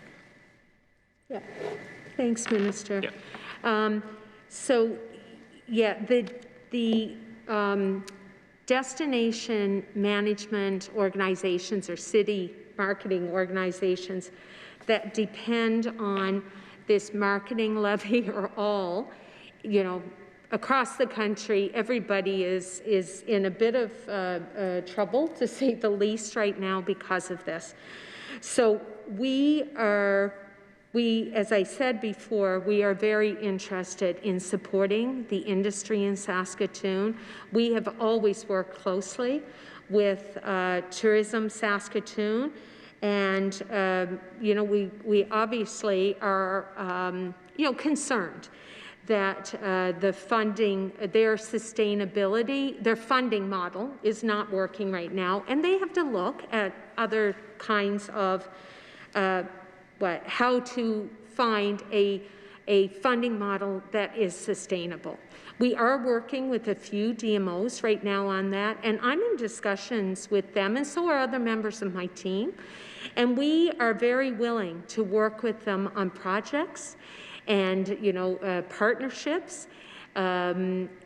But it is not a core funding relationship, which I think the minister pointed out as well.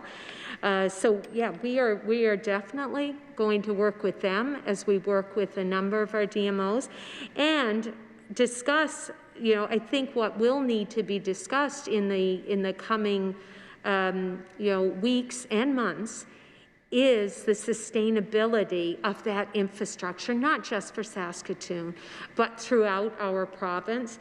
And those discussions will also be happening with partners across Canada to figure out how we can have a better system that doesn't rely so heavily on this. So, yeah. Yeah, I appreciate those responses, and just to clarify, I wasn't just asking about Saskatoon. My understanding is that there's a number of different ways that these destination marketing organizations are funded, sometimes through municipal funding, which we know, you know, they're going to be in a big strain in the future too, as you know, municipal revenue sharing will take a big hit as PST revenues decline. So I'm looking at also another area that I'm a critic for is government relations. So that's certainly something I'm looking at, thinking, okay, there's different models for this funding. Some organizations are maybe doing okay now, others are struggling. There's, you know, so I guess my question, just to clarify, I don't think it needs a response, was, you know, are there requests coming in from your municipal partners to provide stability at a time when I know, like, there's very, you know, so much uncertainty right now, but you know, as a provincial government, obviously we've seen in this budget, you know, willingness to take on that deficit to provide stability in the short term, and I'm just you know, looking at how that will apply to you know, municipal partners in tourism. So I think that your answer covered that. Just to move on, because I only have time for a couple other questions here. Another thing that I'm kind of cognizant of and thinking of is, you know, thinking about large events and festivals that draw a lot of visitors and also get people from inside our own province that, you know, spend their money and support local. And so if I can just ask two questions in case you do need to step out. I'm curious, how will festival organizers be able to know when their large events, you know, how will they be able to predict when those large events and festivals will be allowed in our reopening plan. Is there any scenario planning in place to set benchmarks like other provinces have done? Is there any discussion, for example, like some provinces are looking at using hospitalization numbers, vaccination rates. Is there any high-level discussion as far as what our province will do to plan for when these large events will take place? And I'm going to tag my second question on here too, because I suspect you may need to step out and talk about this one. As critic for Parks, Culture and Sport, the Minister for Parks, Culture and Sport suggested that Tourism Saskatchewan has some funds set aside to provide gap funding for festivals that are looking at multiple summers of cancelled festivals, and they're hoping to re-emerge in 2022 or 23. This is from last Thursday evening. So I'm just wondering if you can update myself and the committee on the funds that the Minister was speaking of and how they'll be dispersed to festivals in our province. Sure. Well, thanks for the question. We're going to take a minute and we'll be back as quick as can, being cognizant that we're near the time here. So appreciate it.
All right, thanks, Mr. Chair.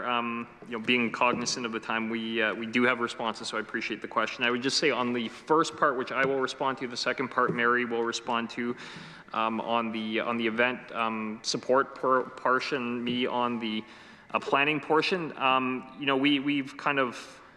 What I would suggest on that, I mean, that's not our decision to make from tourism. So health are the ones that are leading all of the work that's going on there. So they would be the ones to be in a position to respond to that question. So we really aren't. But on the event support part, I'll turn it over to Mary. Yeah, thanks for the question. And happy to clarify what I think Minister Ross was referring to. We have a marketing and event partnership program, and we've had that for a while, where we provide assistance to events and also provide assistance to tourism operators and in order to market their business, that kind of thing. So we invested in 2020, the last fiscal, 2020-21, we invested a total of 2.7, a little over 2.7 million in 161 applicants that applied for that, and some of those were festivals. And that investment is provided to help with marketing efforts, so that sometimes they improve their websites with this money, sometimes they include or increase their digital readiness and preparedness with the money, helping improving their social media presence, those kinds of things. We felt it was really important during the pandemic that festivals that were not able to happen were able to enhance their skills and improve how they were either presenting themselves or improve their business model. And so that's why we continue to provide funding. It was to improve what they were doing, and then, that we knew as well with these applicants that they were solid, they were going to make it to the next year and hopefully be able to have their event, occur again in the way that it had before. We have just completed a spring intake, because this is application-based program, and we will be looking at dispersing about $1.2 million again with that program in the coming weeks. Okay, thanks. Unfortunately, we've completely run out of time. So with that, we've reached our agreed upon time. The consideration of estimates for Tourism Saskatchewan this evening. We'll now adjourn consideration of the estimates for Tourism Saskatchewan. Thank you, ministers and officials. We've got time for some quick closing comments, Minister, and then I'll turn it over to Mr. Love. Just very, very quick. Thank you very much, Mr. Chair. Thank you to you, sir, and thank you to committee members for being here this evening. It's appreciated. I want to really thank the building staff, Hansard, LAS staff, as well for making this all work on an evening. It's appreciated. And again, just really want to thank Mary for your years and years of service to the province of Saskatchewan, to the public of Saskatchewan. It's been greatly appreciated, and I can tell you I've greatly appreciated our ability to work together. So thank you to you, Mary.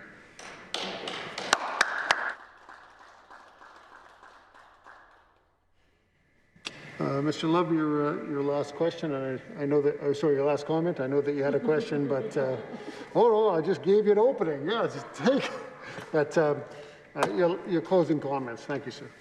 Yeah, I won't ask any questions right now. I know what time it is, but thanks to all the committee members for a good night tonight. Thank you to the minister for engaging in meaningful dialogue.